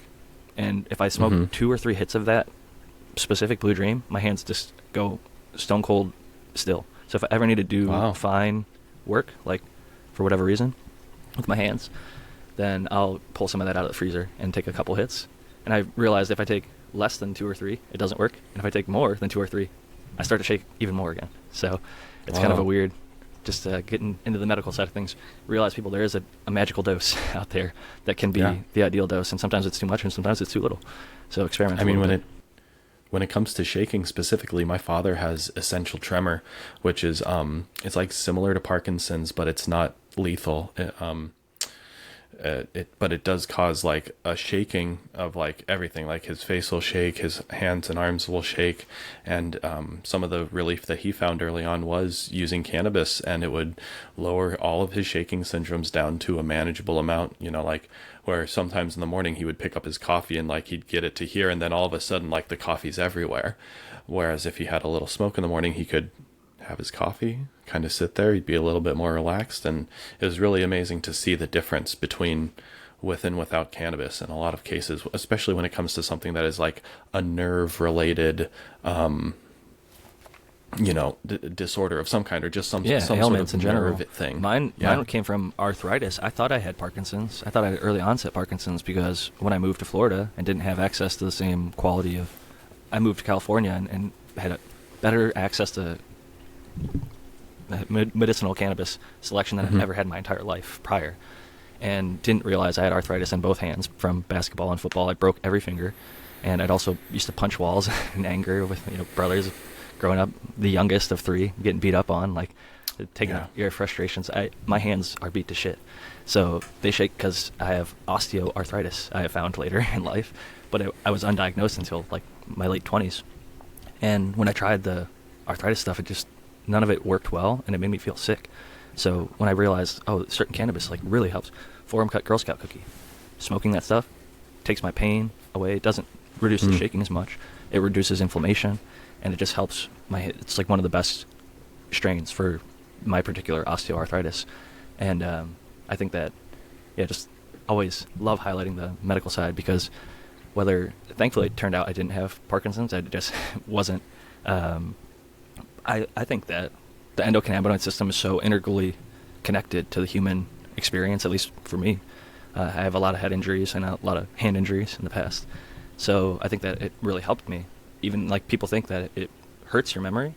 when I stopped using it or had worse access to it in Florida, my memory was worse than it had been in the last 10 years. So It's so fascinating. I couldn't remember where I parked my car. I couldn't remember stuff that I studied hours for on a test. And it was like, yeah, there's some stress and other factors and things like that. But I had stress and other factors during my undergrad as well. And I was able to pull it off because I had access to medicinal cannabis that made my particular system function. And so I loved, like I said, going back to that Blue Dream, I loved that strain so much. It was the first one I had to grow. And I loved it. Even though people online, oh, this looks like shit, you should kill it, and you don't know what the fuck you're doing. I'm like, I've been around cannabis growers for a long time. Like, I kind of do know what I'm doing, but I messed up, and I'm going to see it through. I'm going to learn from these mistakes. Because my brother and I were just talking about this, but you could read a dozen books about how to make a table. You know, if you want to build a table, construct it by your hand, you could write a dozen books. And you're going to pick up tips, tricks, helpful tools that will make building a table easier. But the first time you build that table, you're going to find out there's a tool that you don't have. And you're going to find out, oh man, even though it said measure twice, cut once, I read that, but I didn't feel the experience of not doing it. So when you just said, okay, it's 24 inches, and you cut 4 24-inch legs, and you didn't measure twice and cut once, like you just cut once and measured once, well, one of those 24-inch legs is actually 24.25 inches, and now you've got a wobbly-ass table. So you just learned something from that experience. And until you actually do it, any hobby or experience in life, the experience is going to teach you as much as any podcast will, as any book will, or any YouTube video will. And that's just the unfortunate reality is, like, I had experience, but it was different. When I grew indoor, it was a commercial fucking house that got renovated specifically to grow cannabis. And they were making what now I realize is millions of dollars a year. I was getting fucking basically paid nothing or trim, like gas money. Oh man, just looking back, just like, I can't even believe how much money there. I knew what it was selling for, and I knew how many pounds we were breaking down. I just never actually did the math on, like, 5-6 crops a year at this many pounds. It's like, wow, they were making a lot of fucking money. But it's I never was in it. That was the thing. I was always in it for the passion. I always just loved smoking cannabis. I loved good cannabis, and whether it was my, one of my girlfriends I dated in middle school, her older brother would drive to California in a bus or a van, and he'd get 10 pounds at a time, and we would always pick up from him right when he got back, because it was actually from California, and like we knew the guy who did it, and like it was almost like I was just on the in because I dated that girl, and I didn't date her because of that. I just happened to find that out after the fact, and it was like an awesome benefactor to like get access to some of the shit that was better than what we had around. Other stuff that came in from Michigan, just being exposed to good, like, even if I only had $20, I'd rather get like a gram of good stuff than like a quarter of brown pack Mexican, which was like the option for me at the time. My buddy's like, I got a quarter for a quarter. And I was like, what does that mean? A quarter ounce for $25. I was like, I don't know if I want that. I know I don't want that. I actually showed it to me. I was like, no, I don't. So, but you can make this into 5-6 blunts. I was like, I'm not smoking blunts. I'm smoking bong bowls. And so it's a difference in thought process there, I guess. And some people do just enjoy the smoking process, want to smoke joint after joint, blunt after blunt. And like, there's a place, I think, for lower potency cannabis maybe. But I think that's like the Bud Lights, right? And then there's the craft beers. Yeah, absolutely. I agree with that wholeheartedly. It does seem like for it, and I think it depends on like where you are mentally, like with what you're trying to accomplish with your smoking, whether it be something that's like a social thing where you are sharing amongst people, but you then kind of want to either keep a little bit of a more lucid mindset about you so that you can converse and talk and be social. Whereas, like, because sometimes if I smoke something that's heavy, I am not wanting to be social. I kind of want to just go curl up in a corner or go, like, play some video games or something, because it's just like, I just need to check out right now and, like, enjoy my own mental set. So it's like almost like a time and place for everything. And cannabis, even as you had said earlier in the podcast, there's so many different available varieties now that all have extremely unique effects. And because everybody's endocannabinoid system is going to be unique to them as well. And, the mindset going into smoking, I feel, has a heavy effect on the results that you have. Like, it's almost like every single smoking experience is going to be different for every person with every strain that they smoke. And like you said, with forum cut cookies, finding something that works really well for a specific remedy, pain relief, mental relief, arthritis, all these different, getting to have a more freedom of movement with different parts of your body. Even like you said, though, set and setting. Just like set and setting. They consider that in all these other, from mushrooms to acid and things like that. They'll always talk about set and setting because with a more quote unquote, more powerful substance, some people think, they'll have maybe a higher respect for it. But I think cannabis is a substance that alters your mind a bit. I've seen it categorized as a mild hallucinogen. I've seen it categorized as a stimulant. I don't think it's actually a depressant, but it does make people relax. I don't know if it's been documented to actually drop your heart rate, because it typically, I think, is more of a tachycardic, or kind of goes the other way for me. Yeah, most people's heart rate gets increased. So even if you feel tired or like pass out, like your heart rate is probably slightly increased. So it's an interesting. Look at caffeine. I feel like setting on caffeine is even important. Like, and intention, like you said, like what you want out of it. Like I drank a espresso at dinner one night, and I'm not a caffeine person, but I got away with like a single shot of espresso, knowing like I was tired. I would be crabby and like not as enjoyable of a conversation with like my friends that I hadn't seen in a while, and my wife. So I'm like, I want to be able to be like alert and lucid during this conversation. So had the espresso, was able to enjoy my dinner, drive home, and by the time like all that was said and done, I had burnt off whatever energy it had given me, and like I was able to sleep just fine. Where sometimes like if I'm like, oh, I need to get a project, like when I was in college, I'd take a 5-hour energy or drink a Red Bull or energy drink or something, and like, I'd get the paper done, but then I'd be up all night, and it's like my intention was to get something done. I didn't have like the kind of follow-up of like, am I going to be able to sleep tonight after this? Because I was like, all I cared about was the deadline. And so having more thoughtfulness to it and mindfulness in the use is important, because I think a lot of people, and myself as well, like can take for granted this is a powerful tool, and it's the stuff that I'll use like daily just in the morning to like limit pain and to help me relax and things like that. There's certain things that will be too strong, and like I could lack, like you're saying, like if I wanted to go to a social setting, not be able to converse as well. And like I know a lot of people, even like within a circle, like we'll all be talking, passing around the joint, and like certain people get to a certain spot in their high where they just clam up. They don't say anything. They're like silent, and like I don't think it's they're not trying to. It's just like there's so much going on in their own head, whether they're like paranoid about not saying something to embarrass themselves, or whether they're just thinking about other stuff that's not even happening there in the moment, or they're just analyzing, sitting and chilling and enjoying. Like I'm a blabbermouth. Sometimes I'll chit chat, but there's times where certain strains will shut me up. I'm just like very contemplative and almost meditating. Like there's more than just closing our eyes and crossing our fingers and our feet. And, a lot of people think meditation is just one thing. There's so many different types. There's movement meditations and things like that. So I think using cannabis, even like the breathing, that's why I think a lot of people enjoy the bong, like deep breaths in, deep breaths out. I think that's almost a meditation in itself.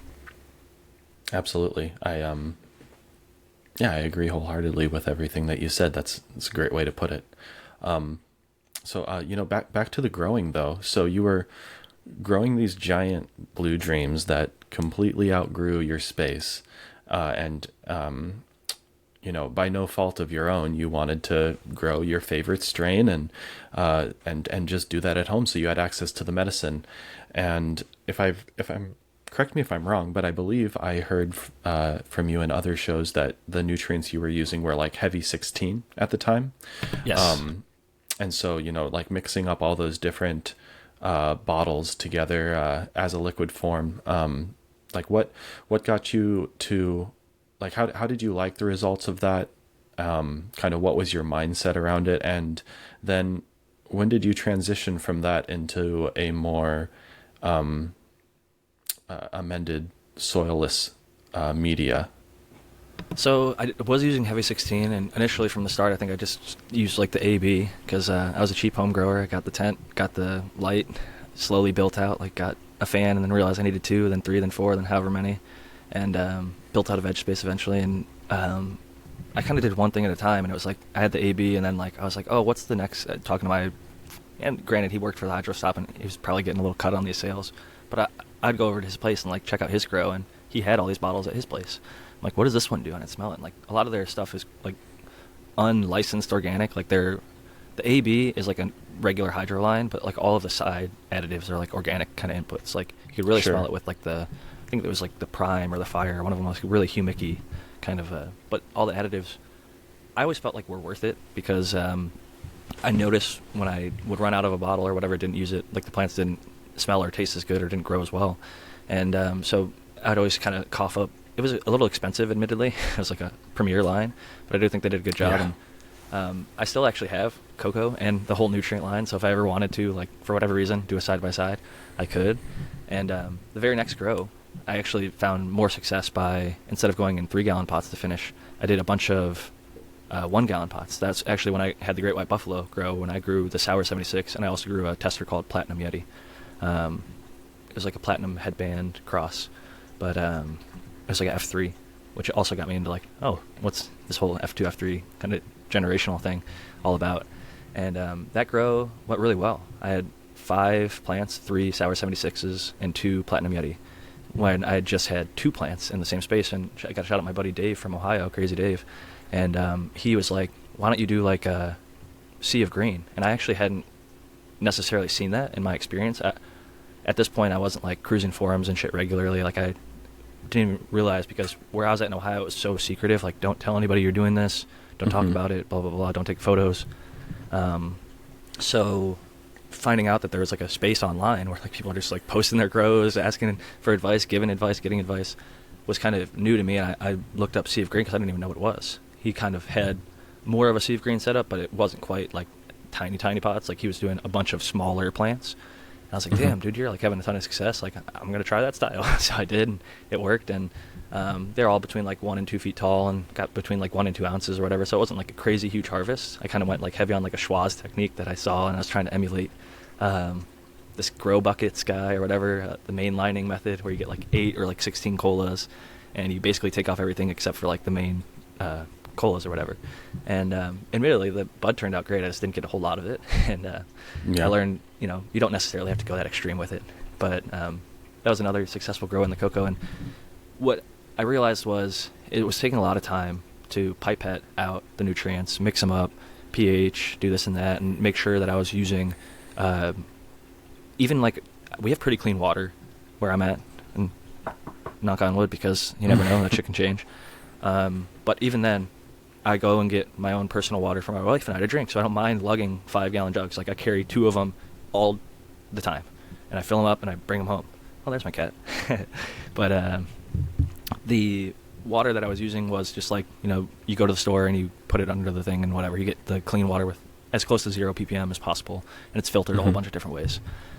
So I was using that and feeling like I needed to use that for the Heavy 16, because when I didn't, I felt like, again, like you could kind of see like maybe the plants didn't uptake the nutrients as well, or like I didn't even know at the time because I hadn't met Dr. MJ, and like I didn't even use a ppm meter. I was just like feed water, feed water, feed water, feed, or like give it a compost tea here and there.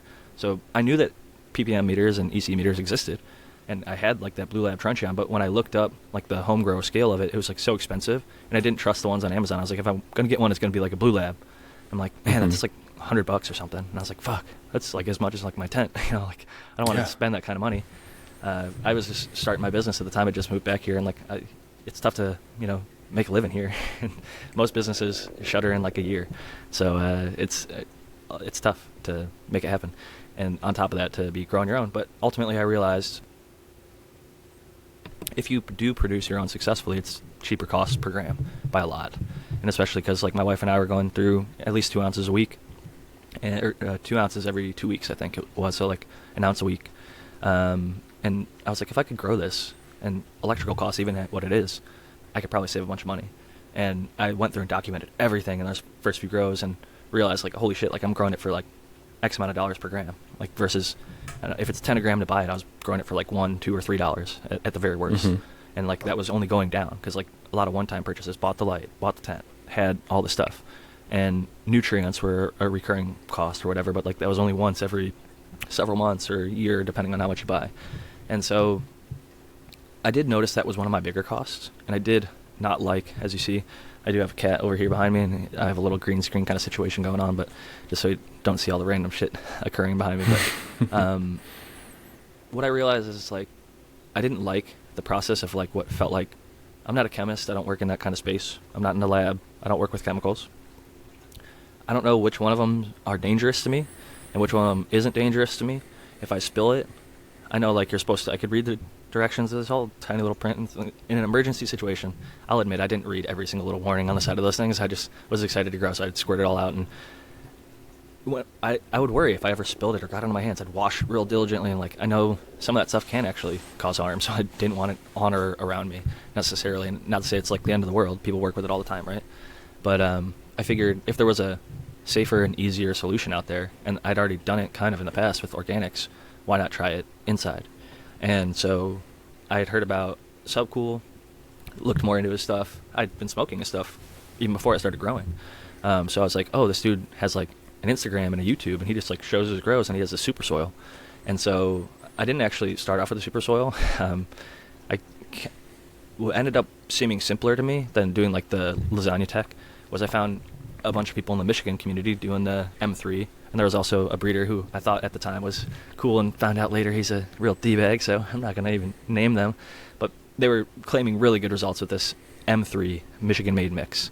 And so I ordered a bag, and I was like, you know what, fuck it, it's not local, at least it's from America. And so they shipped me a bag of soil or whatever, and I tried it out, and sure enough, it worked damn well. And it was simple. I just water only, ran it through, and I was like, I did some experimenting, like I start in a solo cup, and then I transplant up to a 1 gallon, and then I went up to a 3 gallon or a 5 gallon. And I realized like 5 gallon probably did a little bit better, but it was so much bigger, and managing the water situation in my small space, like 3 gallons was as big as I wanted to go. So I think I ended up with like 3 3-gallon pots of soil, and I had them all side by side for the flower tent area ultimately with that situation. And it worked, and I liked it, and ultimately realized that people were having a lot of success with these earth boxes. I was seeing Build a Soil using the earth box, and I saw Spartan Grown using City Pickers, and Cheddar Bob and others using earth boxes. And I was like, man, like these pots are all laid right next to each other, like one next to the other, next to the other. I'm like, I could basically just use an earth box, and that would be a little bit more volume of soil. And like I see people use beds, so you can co-plant like at least 2 plants in there.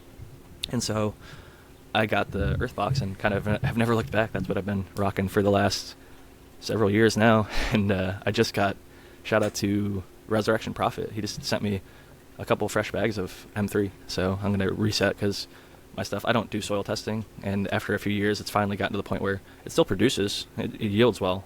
It just doesn't taste as good as it did when I first started. So there's something off in there that I can't quite figure out. And I think it probably over-amended over the each grow, just gave a little too much, a little too much, a little too much.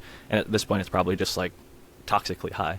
And so I'm going to scrap that, mix it with some like potting soil and garden soil, and use that for outdoor plants and stuff. And maybe even turn it into like a compost/worm bin, depending on my situation. But my wife is not fond of the worm bin idea, so happy wife, happy life. It'll probably just be a outdoor plant situation, grow some like sunflowers and hollyhocks and other cool stuff outside. Nice.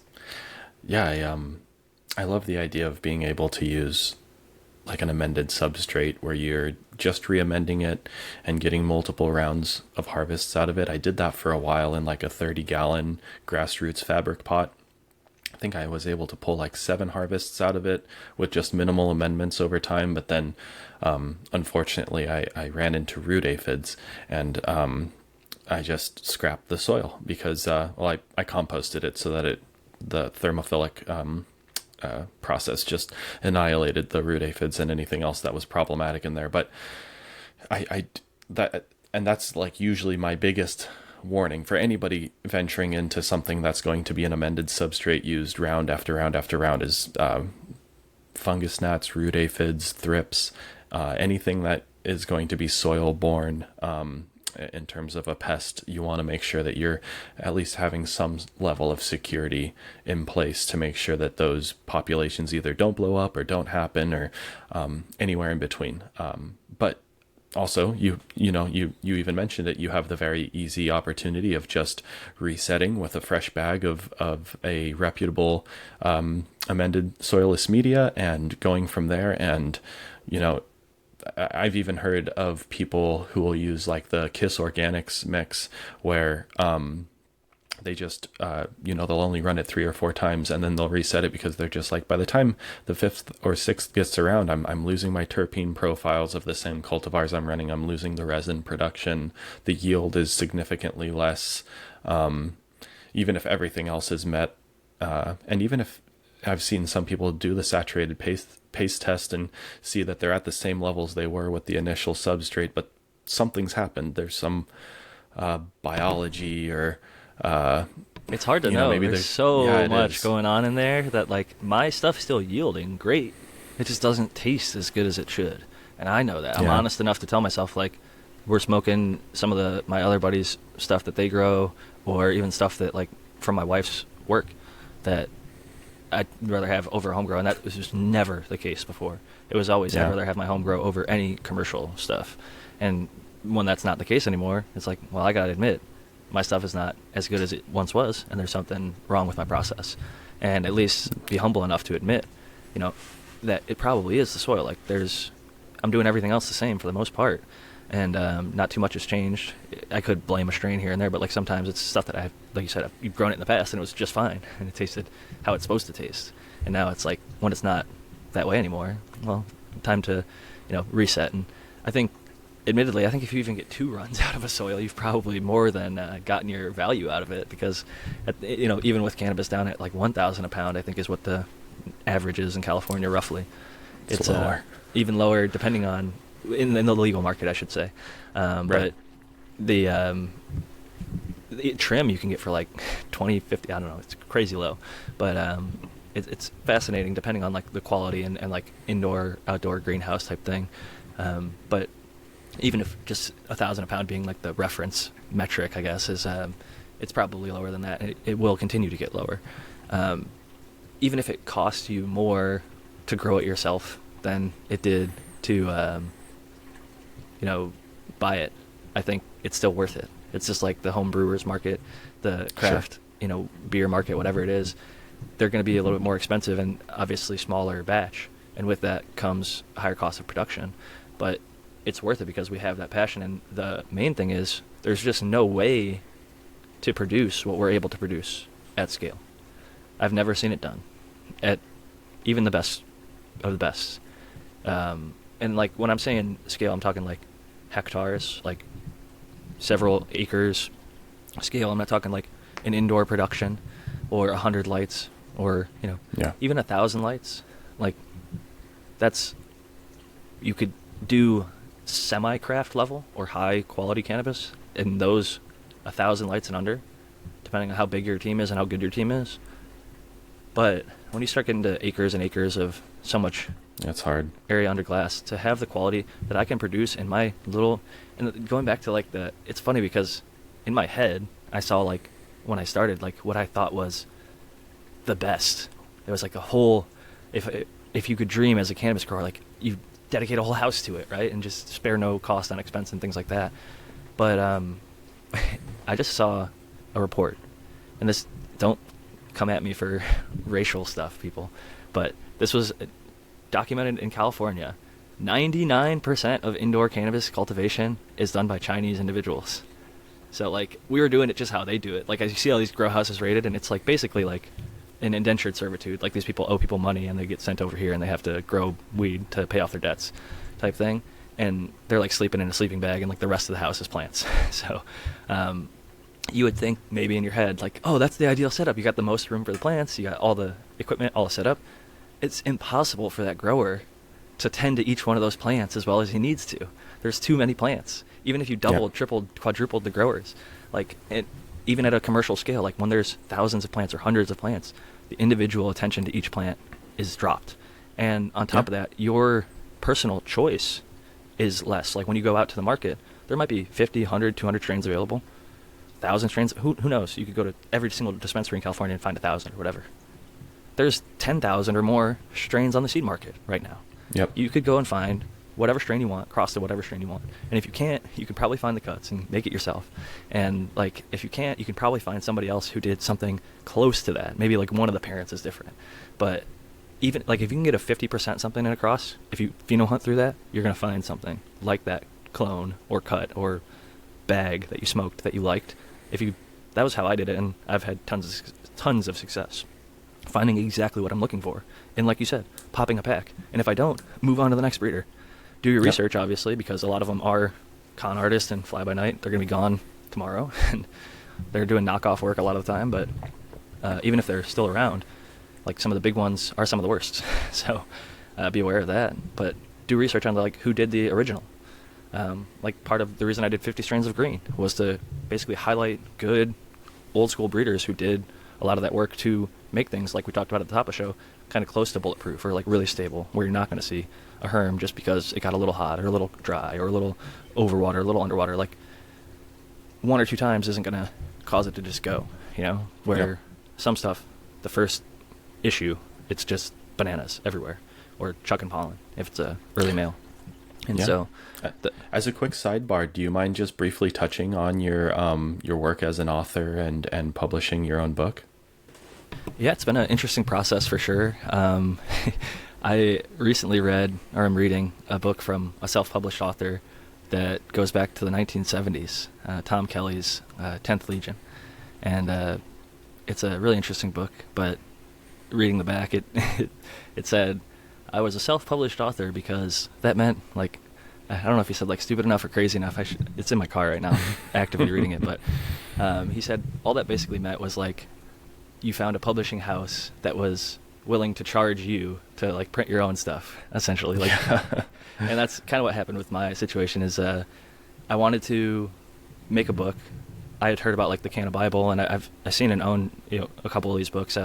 Subcool's The Dank is one that I really like, and The Dank 2.0, where he documents the strains with photos, a description, and, you know, the story kind of about it.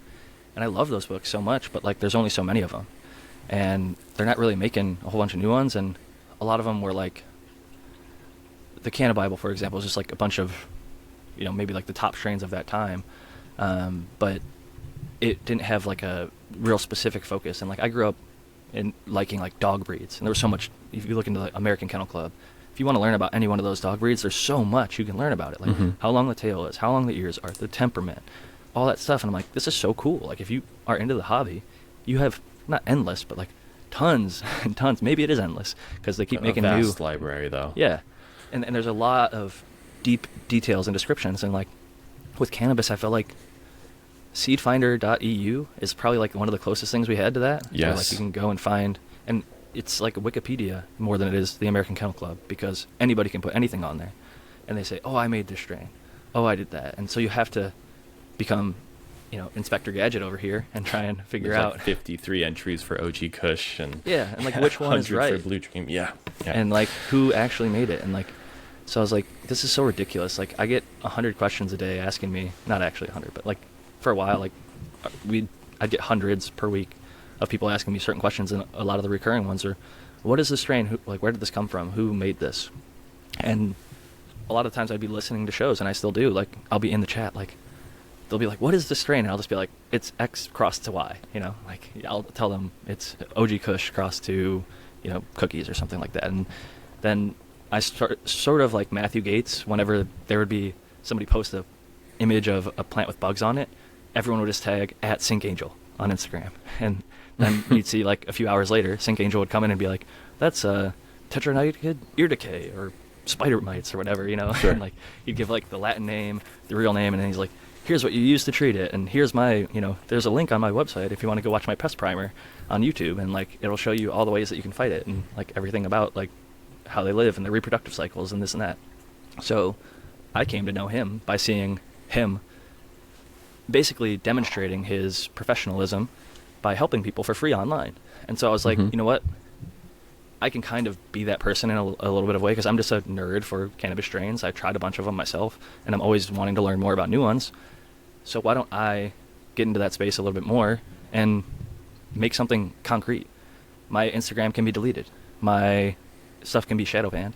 But a paperback book that sits on your desk or on your countertop where you smoke, nobody can censor that. Nobody can delete that.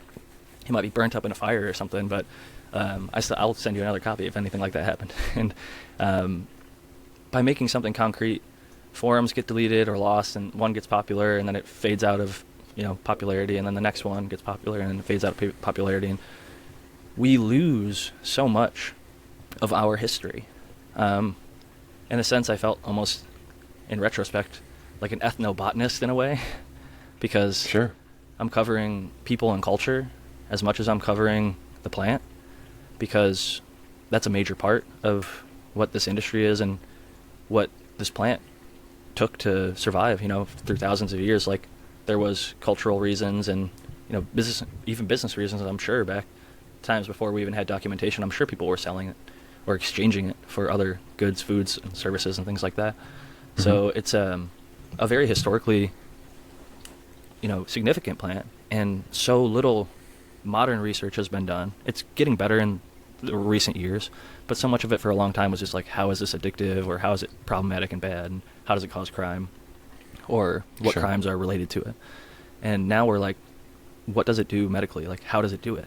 How is it helping all these people with sleep, pain, anxiety, mental illness, so many other ailments? Like, it's considered, quote, dirty drug because it treats more than one thing.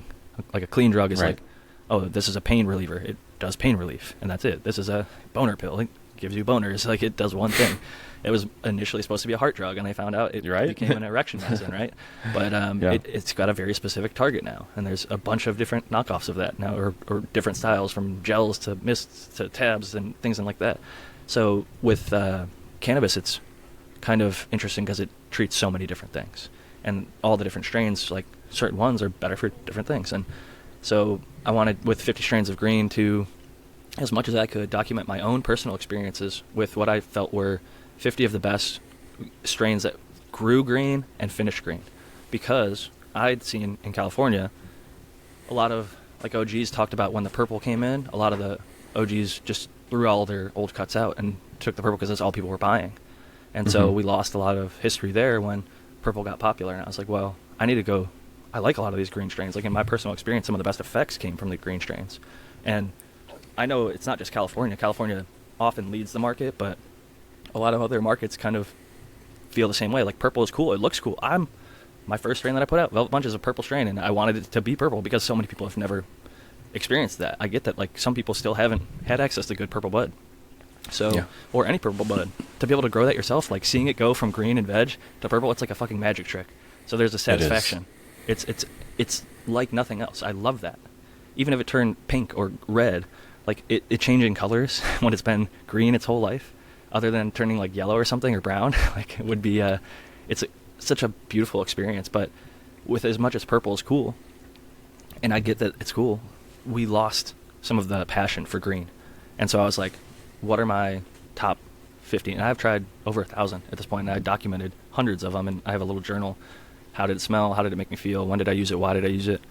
Set and setting. Like, I got a couple of them, like, they're like cannabis specific journals that have, like, pre-cut out things for you to fill in, cool. Like 1 through 10, or, uplifting, sedating, like, smells, flavors.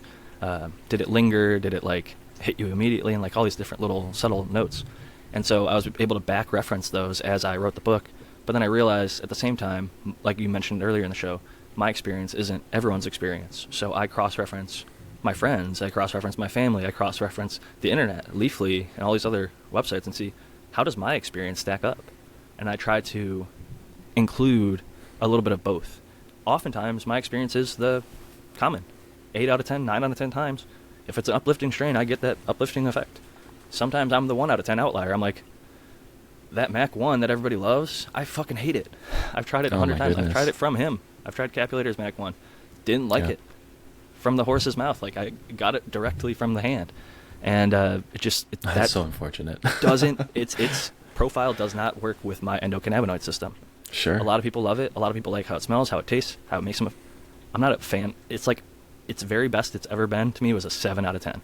and I think I'm being Wow. generous. Like probably more like a 6.5 for me. For me.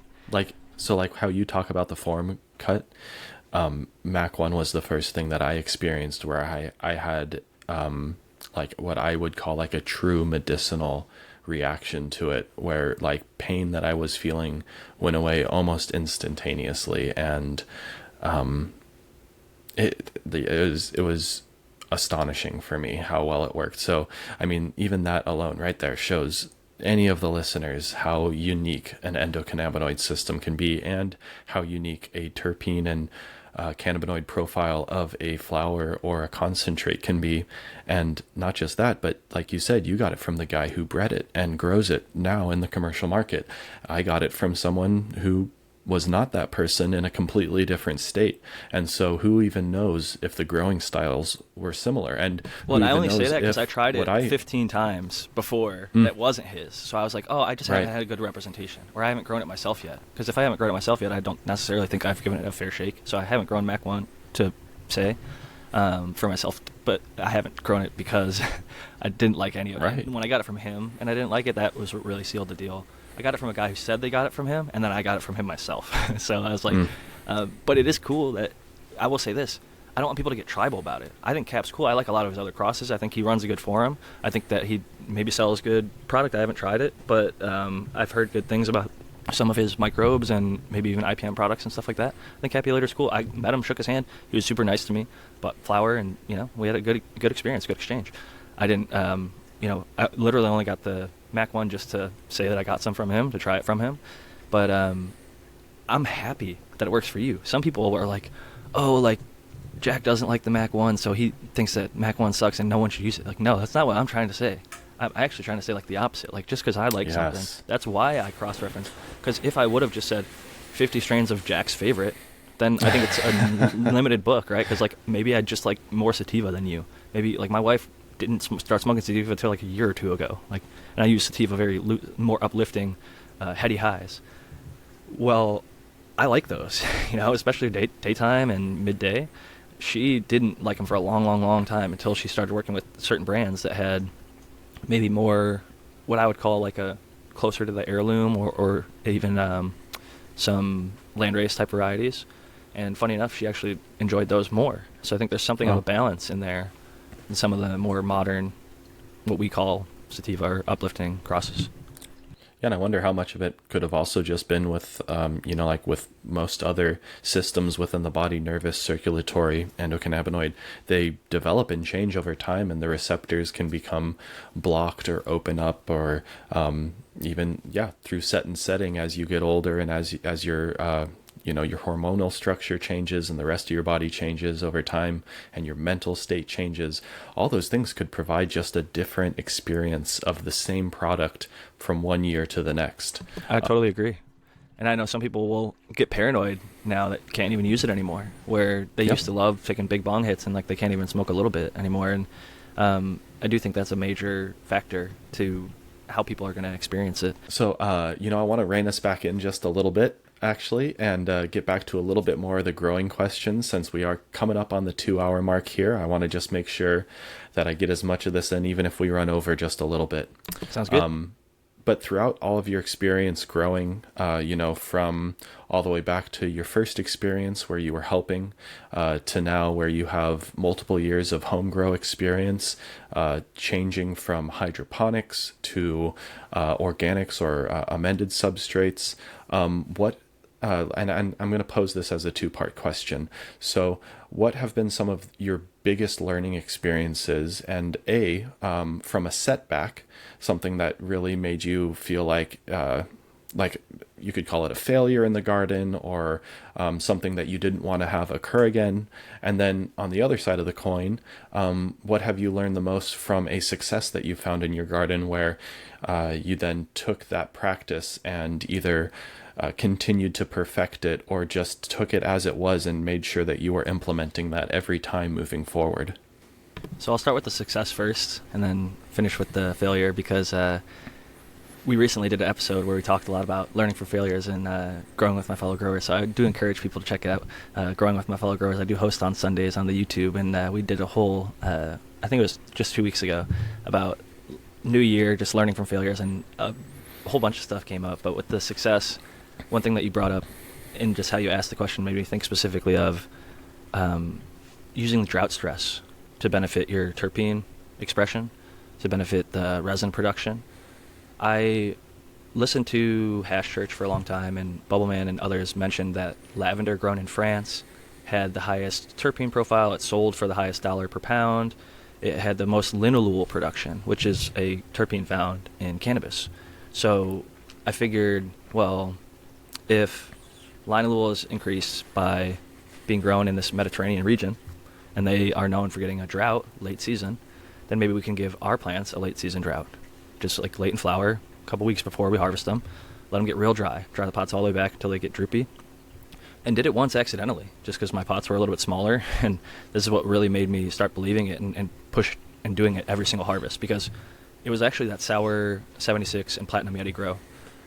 They were in 1 gallon cocoa pots, which if you know about growing in 1 gallon cocoa pots, especially in like Southern California where it can get dry and you have good airflow, those pots can dry out within like a day. So late in flower, you got big, 2 foot tall plant, and next to like a 1.5 foot tall plant, that 2 foot tall plant might drink a little bit quicker. And so I had 2 Platinum Yetis. One of them, well, they were both really sandy. I just de-leafed. The resin was really sandy, and it felt like grainy, almost literally like grains of sand on top of the leaf. The one that got drought stressed the next day felt like super glue. It was so sticky and it was pungent. It was so much louder, and just the smell was screaming off that plant. I could, like, when you'd stick your fingers together, they would, like, there was like the glue trace after you just touched one leaf. And it was so significantly different than the day before that I just let the one next to it drought as well to see. Like, is it maybe just the stage of growth? Like, they're at the same day of flower. Like, this one's so much stickier than that one, and it just droughted. And the one next to it was still sandy. So I just let it go dry. As soon as it dried down, watered it again, came back, it was super glue, sticky. So I did that to the whole room. Every other plant, the Sour 76s, they all got it. And from that point forward, I was like, all right, week 7, drought stress, because I think that's what it was. And I mentioned this on the podcast a few times, and then it turns out there was a University of Guelph in Canada study. Guelph is Guelph. It's a Canadian pronunciation again. We have Canadian listeners out there who I used to call it Guelph. It's Guelph. Guelph. So shout out to the Canadians who listen. I appreciate all it's humbling, honestly, to I'm sitting here in my room on a podcast or whatever, and there's people all over the world actually listening. So it is honestly mind-blowing, just like a Midwestern dude, talking about weed. But that was the biggest success that I learned from the Guelph study. Ended up showing a week 8 drought stress increased the terpene, cannabinoid production, and the yield. The yield was even higher than like their well-watered condition, which doesn't mean the water came from a well. It was watered well or properly, which meant they did a bunch of studies, figured out how to water as good as they could, did the good as they could method, and then tried that against the drought stress method. The drought stress method outperformed. And if anybody wants, I could send them that link, or you could just look up Root Zone Management, Guelph, Drought, Cannabis Study, and it'll pop up on Google. It's free. I would also suggest anybody that wants to look up drought stressing and the benefits in a hydroponic setting, as well as even in organic settings, to look up how commercial tomatoes are cultivated, especially vining tomatoes, where they go through, in like crop steering, you would call it generative versus vegetative steering events, and generative being that drought stress or other stress events, and vegetative being reduced stress events. And you can have these cycles of stress, low stress, stress, low stress, where you can produce rapid onset of the fruit sets for tomatoes and have it produce and ripen and create new tomatoes all at once, so that you're having this constant cycle of harvesting every, I think it's 9 days or something like that, typically within a vining tomato. And so taking those same practices and applying them to cannabis has shown in a lot of cases that it's very much a benefit to the plant overall. You're not the first person that says that they, because they saw cannabis as their baby, right? They didn't want to hurt it. They wanted to make sure it was happy. They wanted to make sure that they did everything they could for it. And then they missed something, or they caused some stress event, and it opened up their mind to being like, holy crap, this plant responds in a positive way to these stressors. how can I replicate this consistently without it being something that is a true detriment to the plant? And so a lot of the times I'll refer to it as a perceived stress, because it's not like a true stress event where it's going to cause degradation in the plant tissue or in its growth processes or otherwise. It's something where it's like, oh, it thinks it doesn't have water, but it actually still does, and you're going to get it water really soon here anyways. So just let it go, do the thing, and then boom, you got terpenes that are louder than you thought they could be, resin production that's off the charts. Yeah, it's distress versus eustress, because distress is bad and eustress is positive. In this case, it was statistically shown it was a eustress, that late flower drought stress. And I'll also add, I personally feel that there's not a negative side effect, and there could also be a positive side effect. I believe in week 7 or week 8, depending on how long 2 weeks before you harvest, ideally, but week 7 or 8, one drought stress throughout your whole flower cycle. But the second one I would add on top of that I don't have data to support this, but I like a drought stress up through harvest. So right before you harvest, letting your media dry out and even letting the plants kind of suffer a little bit on the low water end. I can't verify 100%, but I do think just like that week 7 and 8 pushes out a little bit more terps, I would do that. And then even somebody just asked me this today in the DM, what do I feel about the darkness before harvest? Some people will let say harvest right before the lights come on, 12 hours of darkness. I agree with that at the bare minimum. I do like to do at least 24 hours myself, so I'll double that dark cycle. So if they're used to being 12 on, 12 off, or 11, 13, whatever it is, I'll give them their last light cycle, and then I'll go dark for 24 hours from then at least. Nice. I don't push. I used to do 72 hours sometimes. I'll do 24 to 48, usually just on the convenience of my life, like when I can get to it, to be honest. After 24, though, I like 24 up to 48. I think after 48, being in the darkness that long, sometimes moisture can creep up, and you don't want to like risk any molds and things like that. If you can mitigate it really well with climate control, then you can maybe get away with a little bit more. I don't think that there's a major benefit from 48 versus 72. I think as long as you get that full 24 darkness, the plant's like, what the hell? The lights were supposed to come back on. Like, what the fuck's happening? And I'm dry. Like, I'm what is using up all happening? my metabolites, man. Yeah, so it's just like, maybe I can put out something to attract something to whatever, but they tend to, in my experience, seem to really perform at their best if you give them just that little extra nods. And For sure. in terms of mistakes that I learned from, definitely going into the jar too wet. I got moisture meters now, so I don't do that. And even then, I'll still find a bud here and there. If I do like it sticky, so I tend to err on the side of a little bit damper than some. If I wanted to, I could get my stuff into jars bone dry, but I think that there's a window between like bone dry to powder, which like a lot of stuff you get at the dispensary turns out to be, and like that nice sticky sponginess. I prefer to get it in that sticky spongy range. But even a little bit under that is probably, I don't know if it was PM or bud rot or whatever it was, but just like a spiderwebby, nasty botrytis, I think maybe, within the jars after I harvested. Some of the biggest letdowns. And like I said, it was like one nug, but it was always the fattest cola. So like I lost a 7-gram cola on one and 11-gram cola on another one.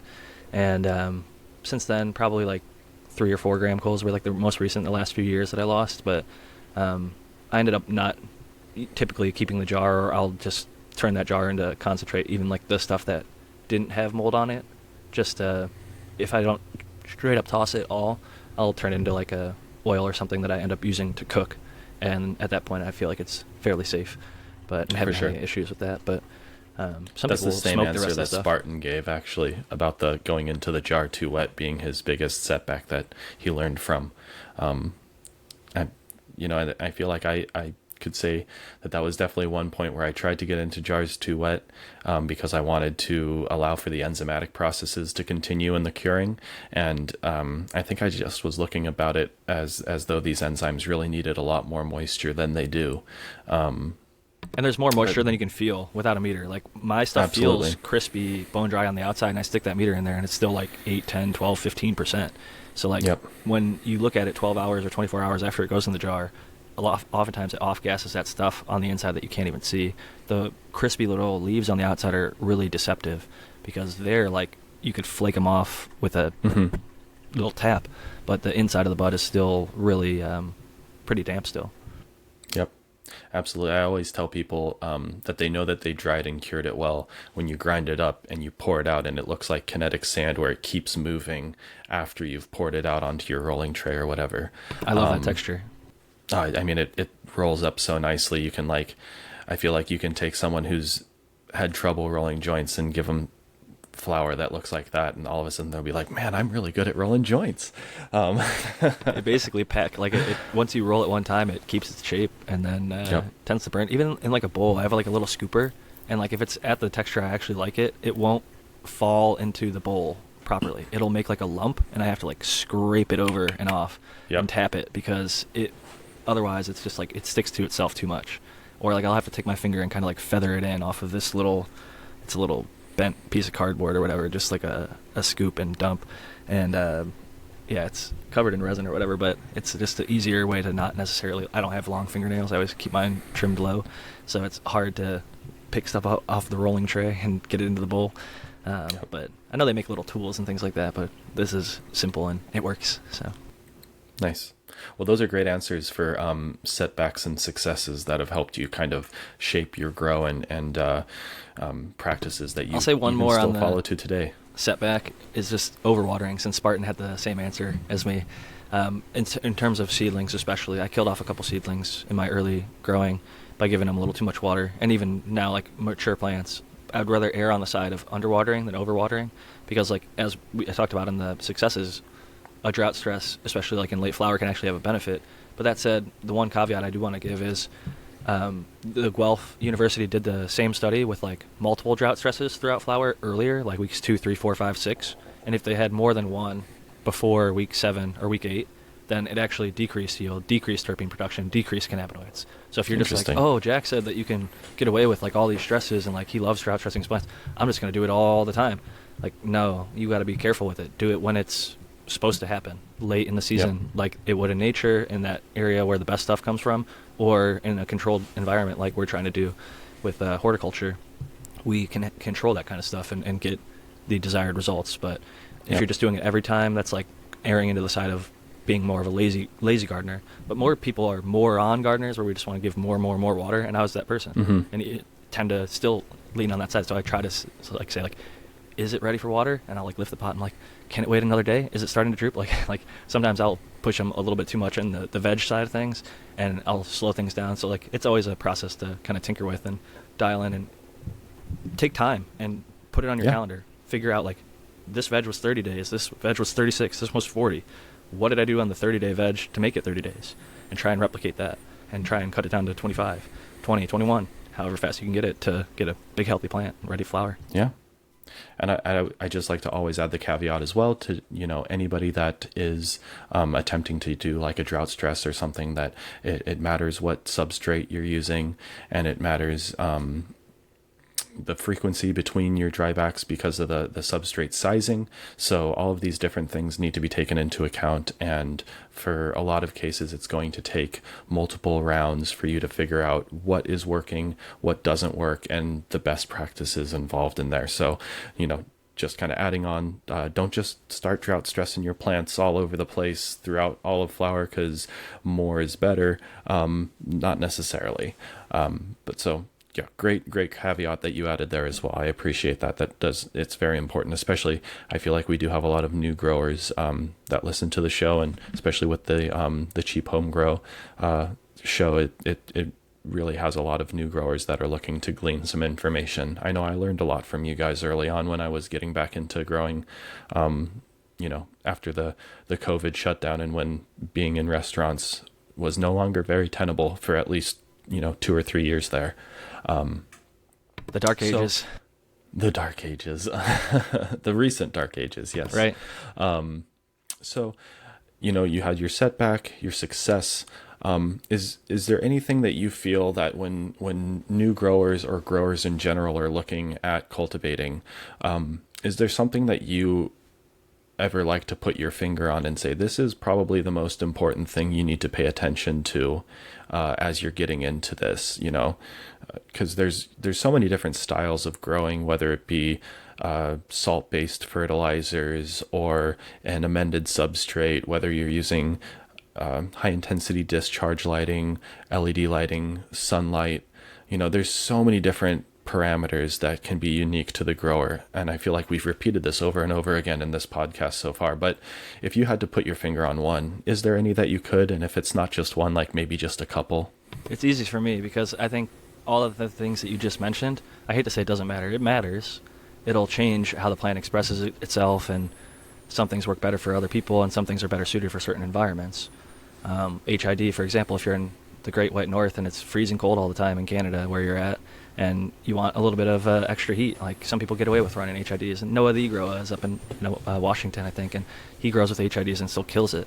And there's people with the most modern LEDs, Spartan Grown out there with Grandmaster or whatever, and like you could get the brand newest and coolest, and you can get the oldest and most classic, and they'll all still work. But what I think ultimately makes the biggest difference above all is the genetics. And that might be, a little bit generic thing to say, but you could take a great grower and give them terrible genetics and say, pick whatever equipment you want. And they're going to have a hard time growing some dank. But you could take a brand new grower with entry-level whatever kit, not even all the stuff that they need. Give them a good cut or a good pack of seeds. They're going to grow some fire. So genetics is like, you can dial in the environment slowly over time, and good genetics will do okay to good, even in bad environments.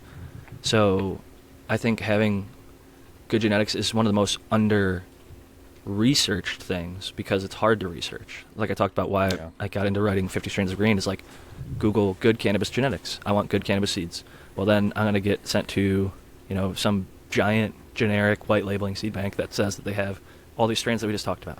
They've got GG4, they've got OG Kush, they've got Girl Scout cookies, they've got Mac 1, and it's labeled that. So you would think, well, they're selling it as that, just like anything else in life. I can go online and I buy something.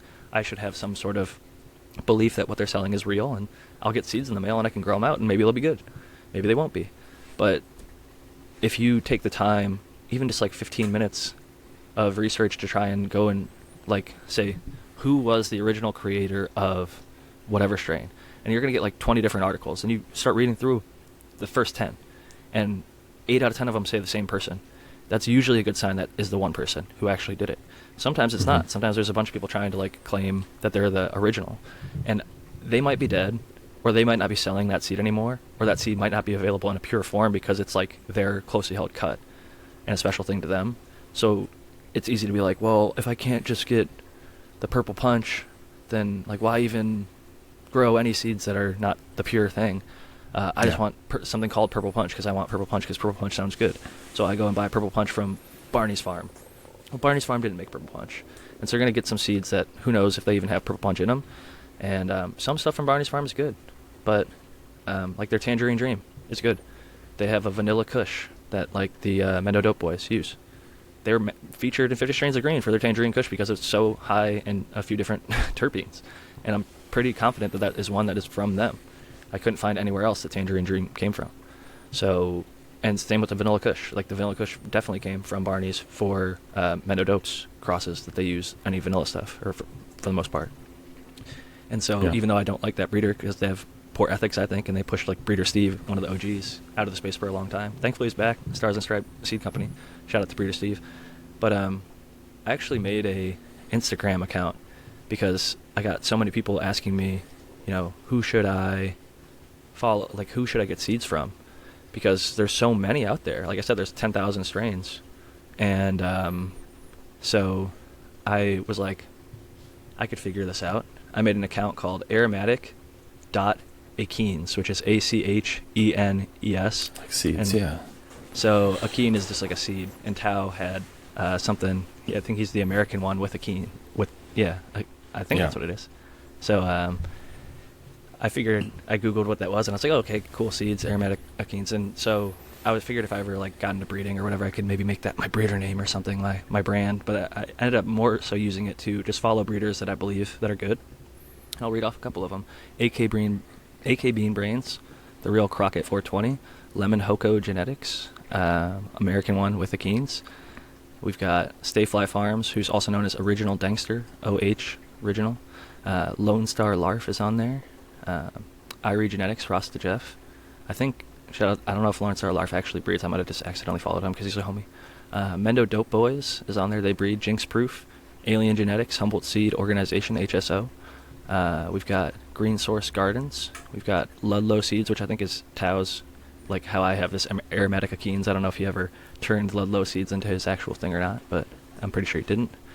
Real Cali Connection. I know some people like to hate on Cali Connection, but they've bred some really fire stuff, including the Deadhead OG, featured in 50 Strains of Green. Love that strain.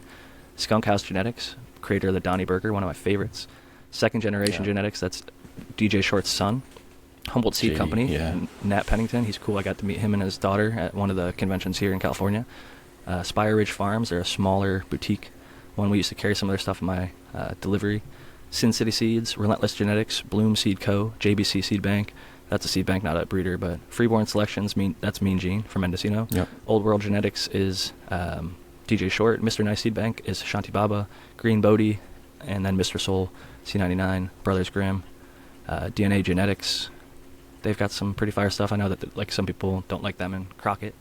Supernova Gardens, Exotic Genetics, Symbiotic Genetics, and Subcool Seeds. And then Skunk Master Flex 1, which is the creator of the Donnie Burger, but he also goes by Skunk House Genetics. So that's the whole list of the 40 people, and you can go and check out any of their Instagrams, find them on different seed banks. If you grow seeds from them and you don't like them, I'd be very surprised, because all those people that I listed they've been doing it for a long time, and they work with some of the best, if not the best stuff. And I'm picky. I'll tell people straight up, like, your stuff's not good. Like, I don't like it. Not to say that it's not good, but like, I do think that I have a fairly, I try to be a little bit objective in terms of like, there are certain qualities. If it smells, if there's a certain amount of smell, even if it's not a smell that I like. I'm not a big fan of how GMO smells, but I know what it's supposed to smell like, and if it's present or not present, that'll dictate like how good the grade is. Like, a lot of commercial GMOs cut way too early, and maybe harvested for hash, and terpenes are added back in and things like that. So there's a difference between that and like a flower that's supposed to be grown 77, 78, 80 days that gets taken at 60 or 62 or 50. Yeah, I agree. I think genetics is one of those things that people really need to pay attention to, because there are so many other variables within the grow that, but good genetics are kind of a constant, where if you have something that is stable and grows well and works for your environment or for your endocannabinoid system, whether, kind of depending on how you're going about why you want to grow. I feel like genetics need to be at the top of your list in terms of what you're looking for, to make sure that the grow goes off without too many hitches, I would say. And even your list of 40, I feel like there's just so many more that could be added to that list. And there's those just are just so the ones many that I've vetted personally and can guarantee, because like, I know that there's people that I would like to add to that list because I see the stuff that they're doing and it looks really good. But then I also see like that person hermed out 6 people's gardens, and now all 6 of those people, 5 out of 6 of those people are no longer even growing cannabis because it shut them down. And so I'm like, and I guess it depends on the application, right? Like, if you have the ability to pheno hunt, then like maybe going through someone like Caleb at CSI Humboldt, where you get to just pop a whole bunch of S1s of literally whatever strain you can think of. He probably has an S1 of it. If I didn't list him, he should be on that list, because either his account got deleted, or he's definitely one that I should have on there that maybe isn't on there. Because for sure, I grow CSI, I love his stuff, and I think he does great work, so I would definitely agree wholeheartedly with that. And then in terms of like for hash and stuff, I always like, if people can find it, I always tell them to look for Oni seeds, because like so much of his work is so stable and so prolific in other people's breeding projects. I mean, shoot, I use a military chocolate for breeding when I do. And then there's people, that have made their entire careers off of a cut of do you know about seeds Oni that they and Bloom? found. Like Oni and Bloom Seed Co. Because I think Bloom Seed Co. is one of Oni's original. Like, I think they used to be partners, and maybe that's why. I have no idea. So I know that Oni stopped selling seeds for a while because he wanted to just put all of his seed stock into production at a recreational facility that he helped open in San Diego. So I know I need that to look for a more while into that shit. I'm in San Diego, so I need to look into the whole Oni thing, because when I initially looked into it, I thought Bloom was kind of the direction that they went with, the more modern, and I think it was either a friend or co-breeder or something like that. And I know Masonic is another one who works with a lot of like Oni's, like his Wilson, I think came from the Wilson Zero. Yeah, so it's that's I definitely am a fan of what I've seen come out of Oni, but like I said, I think I just generically included Bloom because that's where I saw like a lot of the hash makers even now still today will say like same thing about Bloom. If you're gonna make any hash, like Bloom Seed Co. is they're specifically breeding stuff. And I should probably add another one, Farmhouse, but I haven't grown any other stuff. But Farmhouse PDX, like they do Schwal, yeah, their photography is insane, and the stuff that they're breeding looks incredible. I just haven't gotten around to trying it and don't know anybody who has yet. And so that's got me reticent to include it because it's like a lot of stuff looks really, really good. And then I try some of it and it's like not as good as I was expecting but if I hear enough good opinions, I think that might be more open to it. I just don't know, like I like to know somebody personally, like that I've talked to a lot that has been like, I grew this and it was top 10, top 5. For sure. I mean, you're basically giving it your stamp of approval. You have to be pretty assured that you're not giving that to someone that either doesn't deserve it or that may fall short of the expectations that people that want to listen to you are looking for. So I get it. Vetting is very important. And, it's great to have people like you out there that are putting in time and effort into reviewing these different strains and putting in as accurate and holistic of information out there as possible for people to use when they're starting up their new grow. That's it's a valiant effort, and I'm sure it takes a lot of time and effort. I mean, it may not be the most you may not suffer while doing it though if you get to try all these different strains. It's a fun process. The discovery is good. There's a lot of listening to podcasts involved. There's a lot of trying different stuff out myself and talking to people who've tried the same stuff or similar things from those breeders, and kind of conglomerating it all into one massive thing. Like 50 strains of green came together a lot faster than purple. I gave less than 50 breeders in my little list or whatever. There's probably about 50, but I think to be in the top 50 of anything in the world, like you're doing pretty dang good. Top 10 or whatever is like unbelievable, and like to be the best, like you really have to dedicate your whole entire life, I think, in most cases to something. You might get dumb luck sometimes, but a lot of people are really working really hard, and those people I can guarantee are going to provide solid product, customer service, etc. And it's 50 strains of purple is finished actually now, and I'm just getting with my formatter who's getting a new computer or something in February, so the pre-order will be going live for that soon. But that's been like exciting 2-3 years in the making. Like I was able to get more strains initially than I did for green. Like I got my top 50 pretty quick.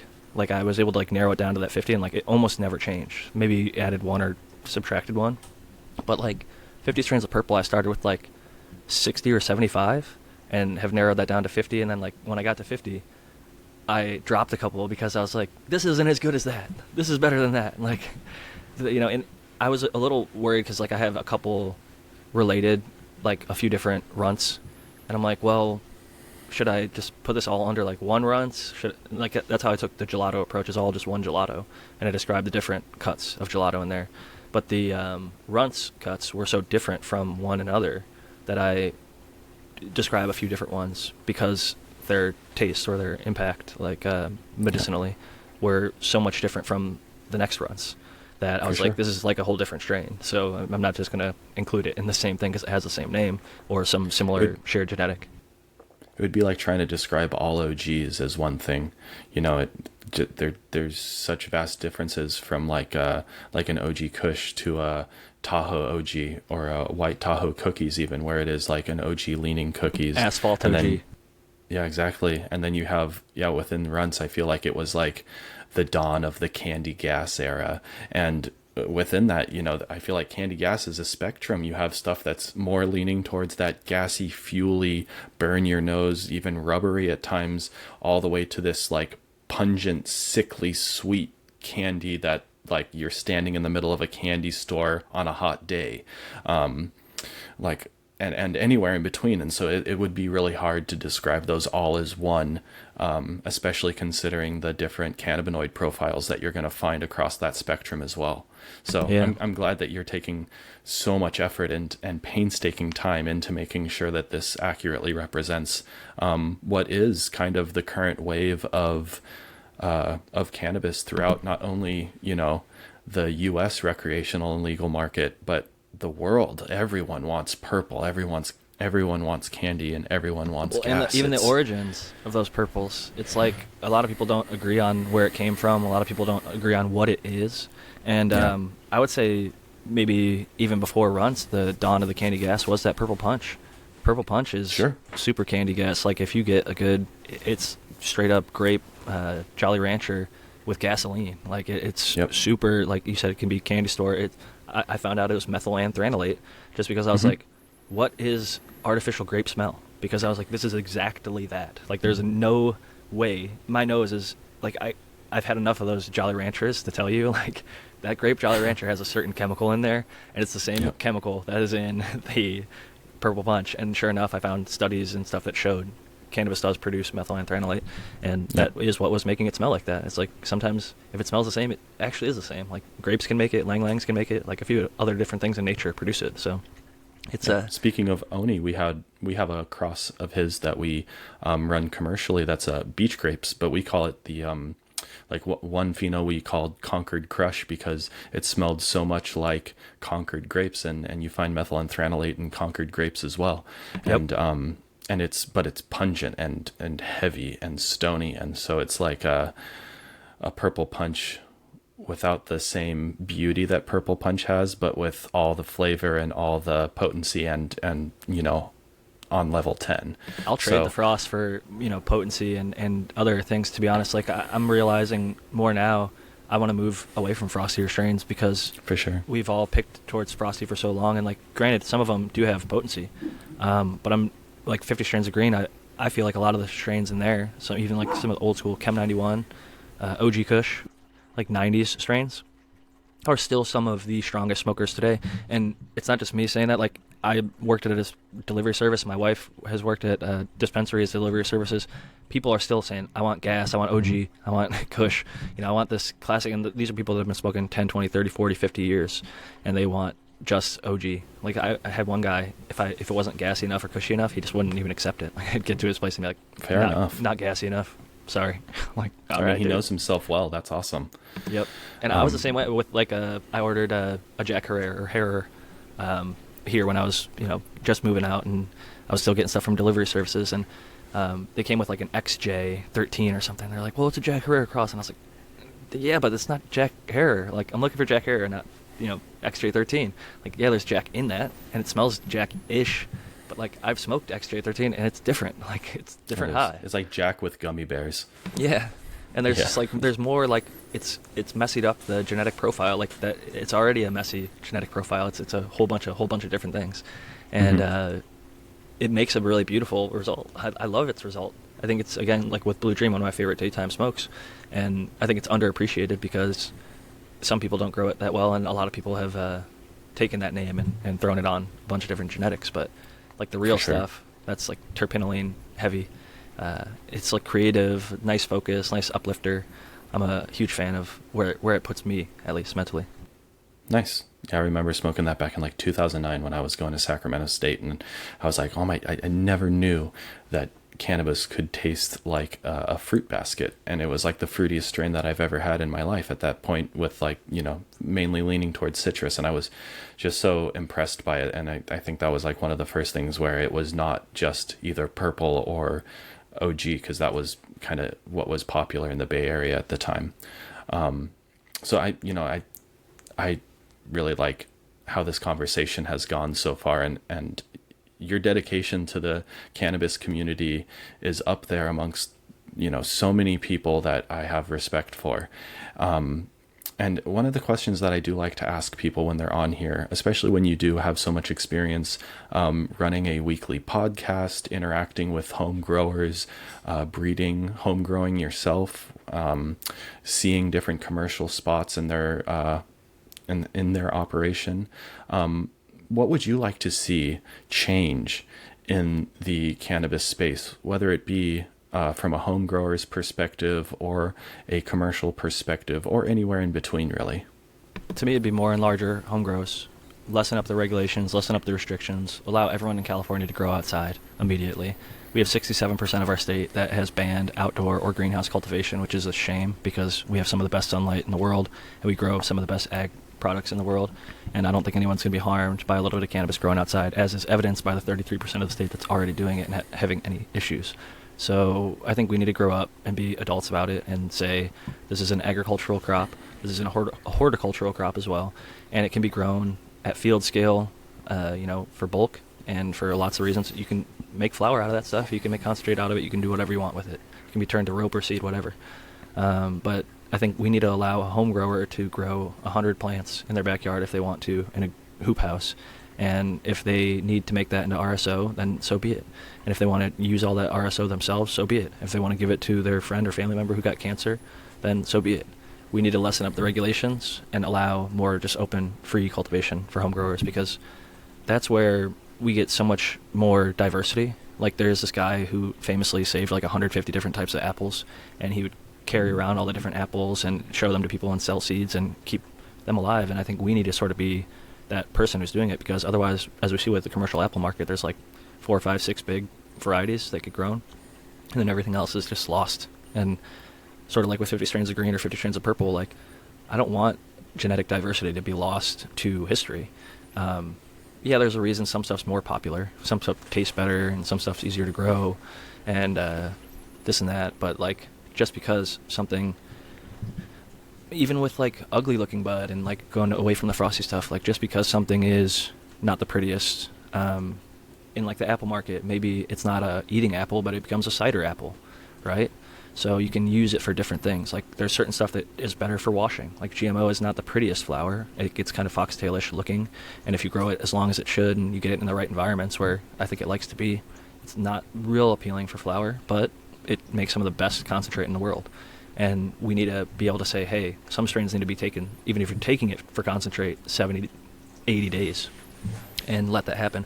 And even allowing like the home growers to have larger numbers so that they can grow those 16, 22 week, however long, long flowering plants. Because right now, if you only can have 6 plants, it's sort of limiting you to not growing that strain that takes 2, 3, 4 times as long to finish as some of the other ones. So I think that would allow people to have access to what the plant is really for ultimately, which is to serve us and help us, I think, or at least how we use it, to live our best life. If it's to, have a medicine that treats one of your ailments, or if it's just for the pure enjoyment that adults are able to have adult use. I think that all use is medicinal, even if there's the adult use kind of mentality.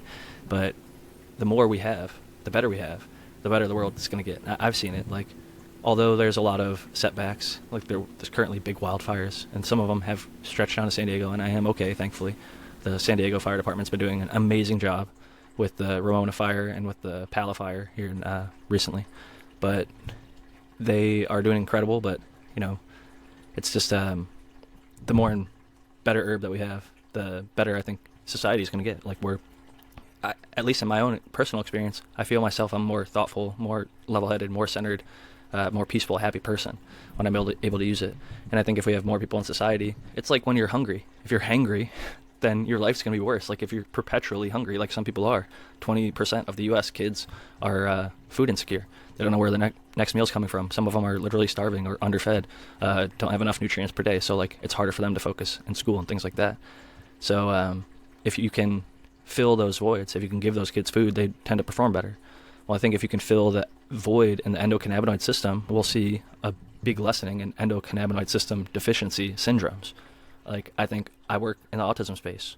Almost everyone in my families are either on CBD or a ratio of CBD to THC or both, and it's benefit almost 80 to 90% of the clients that I work with. And that was no pushing on my own. They kind of found it, got into it, and I just advocated on top of like, hey, maybe try this or that, or maybe this might help. But they've all found benefit in their own ways, and I think it's going to expand out to other maybe ailments, Parkinson's and things like that, like your dad's with the tremors and things like that. There's so many different places that it can help, and the more we allow home growers to grow wide volumes and varieties of cannabis, the more we're going to find those blue dream hashes that make me stop shaking from my hash, from my arthritis. And you will be able to find those things, and everyone will be able to find those things, maybe not just to help themselves, but to help their father, to help their grandfather, to help a friend, to help anybody, a stranger in the community. Like, we should be able to help. I have 80-plus-year-old neighbors that we've got, a little bit of cannabis in their systems, and it's helping them out. And, I think that we're technically not doing things all like how you're supposed to. We don't have licenses and this and that. We just give them stuff. We're not selling them anything. So it's more of just a passion to try and help people and help ourselves. And in so doing, I think it's not 100% just altruistic. There's a good feeling we get from seeing people heal and seeing people get better. And they become our advocates as well. Because we love cannabis, helping somebody else with it, they become your advocates and advocates for everybody because they love it so much and they see how valuable it is. I mean, we are such community-based creatures, human beings, that to see a community succeed through the efforts that you put into it, there's this huge positive feeling that is associated with that. And I feel like advocating for access is such a huge part of what needs to continue to happen, because with that advocacy for access, I feel like it helps break down the stigma, and even through the organizations like Normal, where it's to normalize cannabis. Everybody's used to seeing a relative or even themselves or anybody that they know have a glass of wine at the end of the day, or a few beers, or even some cocktails or whatnot. And to add cannabis to that list, it almost seems like a no-brainer, especially considering no one. I feel like no one does the crazy stuff that you can do when you get hammered drunk, when you're the same level of stoned. It's just not necessarily the same. In that aspect, it's not the same category. It's safer. Yeah, talk to any cannabis or to any bouncer or to any police officer. Would you rather deal with a room full of people that are so high they are just stoned off their butt, or would you rather deal with a group of people that is intoxicated on name alcohol, methamphetamine, coke, any one of those other drugs you want to name? It's so much easier for an officer to deal with people that are on weed or maybe even shrooms or something like that. People, they're just a lot less. I like a peaceful society, I had my home broken into. I know what it's like to not have peace. I know what it's like to feel at risk. It's a lot more fun to be, relaxed and chilling out and just not worried about the things that we've evolved to not have to worry about, our basic survival, our basic needs of am I safe? Do I have food? Do I have shelter? And, enjoying the lesser and lesser time. We talked about it the early part in the show with, even the friends that I'm close with, you only get so much time with them. So getting to, some of us have anxiety, whether it's social anxiety or whatever, even hanging out with friends or family can be difficult. So if you can lessen that down so that you can enjoy that time a little bit more, it's just and, some people might say, oh, you're an addict or that's a crutch or this and that, but I think when it's looked at like a medicine, you wouldn't say that to a diabetic about using insulin or to anybody else about using their medicine. So I think it's sort of an old forgotten trope at this point in some places, and some places still do have the stigma and stereotypes. So I'm glad Normal keeps pushing, because I am seeing it become more normalized. More and more, it's you ask somebody if they smoke, and more often than not, they're like, yes. And then there's not even the discussion of is it cigarettes or cannabis? It's just cannabis in certain circles, in certain places, and it's getting to be more and more of that. Or they'll be like, oh, smoke what? Question mark, ... And For sure. It opens up that conversation, because they'll be like, oh, well, I can actually legally talk about this because maybe I won't lose my job now. Maybe I won't lose my kids, or maybe I won't have my house raided, or whatever it is. So it's the freedoms that we gain by having regulation move the right direction allow us to lessen some of those stressors that are related to or not related to even the use of the plant. Just the Absolutely. Living with the laws around it. Absolutely. I couldn't agree more with what you said. And honestly, I feel like that's a great note to start wrapping up the show here. I do like to always ask a few sort of ubiquitous cannabis podcast questions towards the end of the show, because I find them to be just a fun way to wrap up and get the same questions out to everyone. So what would be your favorite strain of all time, like your desert island strain? Right now, I'd have to say Donnie Burger. Nice. is it for effects, flavor? It's the effect. It's so strong.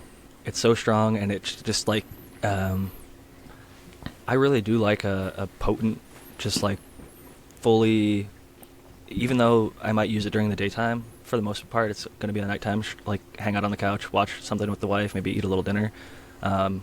It relieves pain very, very strong. It's so sedating, and like I said, I'm kind of a chatty guy. It's one of the rare ones that can kind of allow me to just like zen out and not feel like I have to talk or think about something to say, or whatever it is. It's just more of a, I almost joke that it feels like you got whopped over the head with like a Nerf bat. And maybe it's because my Spanish teacher used to like literally do that to people, and she wouldn't do it hard, but she had like a little, it was like a plastic bat, and it had like a foam cover around it, and she would like whack people over the head with it if they, like one kid fell asleep and she whapped him with it. Bopped them. And, oh, that's funny. Yeah, the old days, man. But she never even got in any amount of trouble for that. But it's just funny to look back. But some strains, like when I take a hit of it, like it almost feels like a tingle. The reason I say that is it almost like hits me like right here on the front of the forehead, and then like that tingly feeling, almost like if you've ever been punched, like that's not a great feeling. But like the sensation of something, the pain, or like the reaction of like the wash. It travels from like you got hit in your jaw, and it travels up to your brain.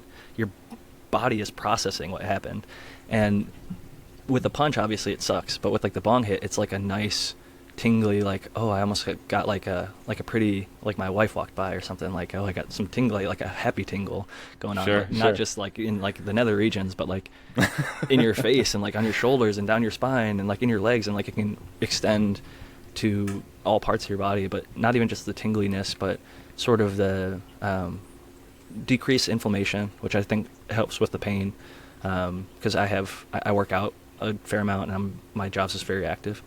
But that's the main reason: pain relief, relaxation, and just ultra potency. Like it's probably as close to a 10 out of 10 without being like a fickle Chem 91 as I can come across in terms of like that sedating side of things. And the uplifting side of things, like Jack the Ripper would be like the super, super high, like crazy uplifting rippy sativa that's like, I'm so paranoid, my heart's like what's going on? It's just weed, man. Take a breath, you're gonna be fine. For sure. Awesome. Those are great answers. And then so as a follow-up to that one, who would be your favorite breeder of all time? I'd have to give it to Subcool, even though he's not selling seeds anymore. If we're talking about somebody you could get seeds from right now, it'd be Skunk House Genetics, because the burger work, Donnie Burger and otherwise, I think all of the burgers are good. Double burger, triple burger, Han Solo burger. They're basically a really good representation of what happens when you cross together a good OG with a basically mix of cookies and chems. Like the GMO is garlic cookies from Mamiko seeds, and the guy Skunk Master Flex bought that, found the pheno that became GMO, which is just the garlic cookies from them, which is a GMO to Chem 4 or Chem D, I can't remember which Chem it was. And then you cross that into a Larry OG F8 male, and that Larry OG F8 just brings like power and frost and funk, and the combination of the GMO and that Larry OG F8 made that Han Solo, and then he crossed it back to the GMO, which made the Donnie Burger. And any of the burgers, they're just combinations of basically all that genetic, and it just works in my endocannabinoid system. And I just tend to find a lot of people, it's like it might put them to sleep in half an hour, but it's a strong potency almost across the board. And yeah, that guy breeds nothing but fire. And I don't know anybody else really that bred anything to F8 that used that male to such solid effect. Like his work really seemed to pay off, and in spades. Absolutely. I feel like burgers are one of my favorites when it comes to like a gassy or a funky strain. And yeah, Donnie's the one that I haven't tried, unfortunately, but I've always heard good things about it. Yeah, that's awesome to hear. That's when I got an F2. I've got like 5 seeds of it left. So I need to grow those out and make some F2s. Them and send them out. Yeah. Share them with the community. Absolutely. I don't think he sells it anymore. I wouldn't want to like step on his toes if he is selling. I don't think it's available. He does. No, I don't. I think I even looked like, I think it hasn't been available for many years at this point, unfortunately. Yeah, so. All right. So just one last question then. What has been your most memorable smoking or cannabis related experience? that had to be growing out some of Subcool strains and then meeting Tommy Chong. My wife won an Instagram contest, and we got to go meet Tommy Chong at Lowell Cafe, which is like the first cannabis cafe in Hollywood that was legally allowed to smoke in public. And it's like going to a bar. Like, I brought my own weed, so I had to pay an unbottling fee, like how you pay an uncorking fee if you bring your own wine. So I did that because I didn't want to buy their shit. And I had pre-rolled like a box full of joints, and I had a strawberry daiquiri, and I had Chernobyl. So like a really strawberry flavored, and then like a kind of almost like a margarita, like lemon lime Slurpee flavored. And they're both more uplifting as the daytime, so I was like, good smell, good flavor, and really potent on both of them. And they both just, the flavors rang true, and like my wife was the one who won. So there was 10 people at the table. There's like 5 seats on each side or whatever, and like Tommy Chong and like one of the other promoters or whatever. And there was no seats at the end of the table, and so like I wasn't supposed to, I was just sitting there like watching like them all smoke or whatever. And like within like half an hour, my wife's comes over and she grabs a few of my joints, and she's smoking them, and they're like, whose joints are these? Like, blah blah blah. Oh, that's my husband, like he grew it, blah blah blah. And so they invite me over to the table, and they like pull up a chair at the end, so I got to sit and smoke joints with Tommy Chong for like the next 3 hours. And he was awesome. Like the exact guy you expect from the movies and TV shows, interviews. He's actually come on and done podcasts. I bet you if you ask him, he'd come on potentially. He's done the we should probably ask him to come on. He's so cool. He's getting older, so gotta get him on at some point. But he did some of the European buddies. I can't remember if it was Percy's Grow Room or one of the other guys over there, but he's been on their show a couple times actually. And yeah, he was just super cool. Like they say, don't meet your heroes or whatever, because oftentimes you get let down. Like their personality is not as nice. Maybe they're busy, maybe they're hungry, maybe they're tired, maybe they just have met way too many people and get swarmed with, hey, can I get a picture? Can I get an autograph? This and that. I get it. I would never ever want to actually be famous. Like, give me all the riches, sure, but I would never want to be famous. It seemed almost like a curse at this point in many cases. It ruins a lot of lives. So I get them not wanting to have that interaction. But Tommy Chong was the opposite of that. And in the cannabis space, I think he's on Mount Rushmore for me. It'd be like him, Willie Nelson, Snoop, and I don't know, some others. But yeah, he's definitely way up there. And the fact that I even met him, that wouldn't even have been on my bucket list. Like I grew up watching his movies and stuff and never thought I could meet him and let alone smoke with him for like hours and have that kind of real human connection, especially with stuff that I grew myself that like he was blown away by. And like they caught him on video like smelling the jar, and like he had a really big smile, and like, he's like, whoa, woo, like he's impressed by it. So I was just like, damn, this dude's been smoking for a long time. He thinks my shit's good. I thought it was good, right? Like I'm like, oh, I grow good stuff, right? But like to see somebody like that give a good reaction, it was almost like a big pat on the back for me. For sure. I mean, to me, good home grow is going to be good commercial, 10 out of 10. And that's what the commercial guy who was there with him, who had like a 10 lighter and 100 lighter, he's like, dude, I miss the days when I could grow craft like this. He's like, look how white your ash is. Look how good this stuff smells. He's like, you're doing it even better than we can do it. And I was like, you know what? That took all those shitty, hating Instagram comments and people on the internet that are like, oh, you're just a tent grower, you're just a closet grower, you're just a small home grower, blah, blah, blah, what do you know? Your stuff's this and that. And it's like, you haven't smoked it. You don't know if it's good or not. Like, it could be garbage. You might be right. Maybe it doesn't look the best. Maybe it's not. But at the same time, I'll take the home grower's side 99 out of 100 times. Like, I think they're going to outgrow the commercial competition unless they are just doing it for the first time and really didn't get their feet underneath them. Yeah, absolutely. I couldn't agree more. Well, Jack, this has been an awesome conversation. Thank you so much for joining me today. I'm sure that people are going to love hearing a little bit more about your journey with cultivation and your humble beginnings as a leaf pickup boy all the way up through creating strains that you've seen hundreds of people grow out now. It's an inspiring journey that, mostly we want to get more people out there and more people growing at home. So again, thank you so much. I really, really appreciate your time, and I hope you have just a wonderful rest of your week. Thank you so much for having me. Have a good one. Yeah, absolutely.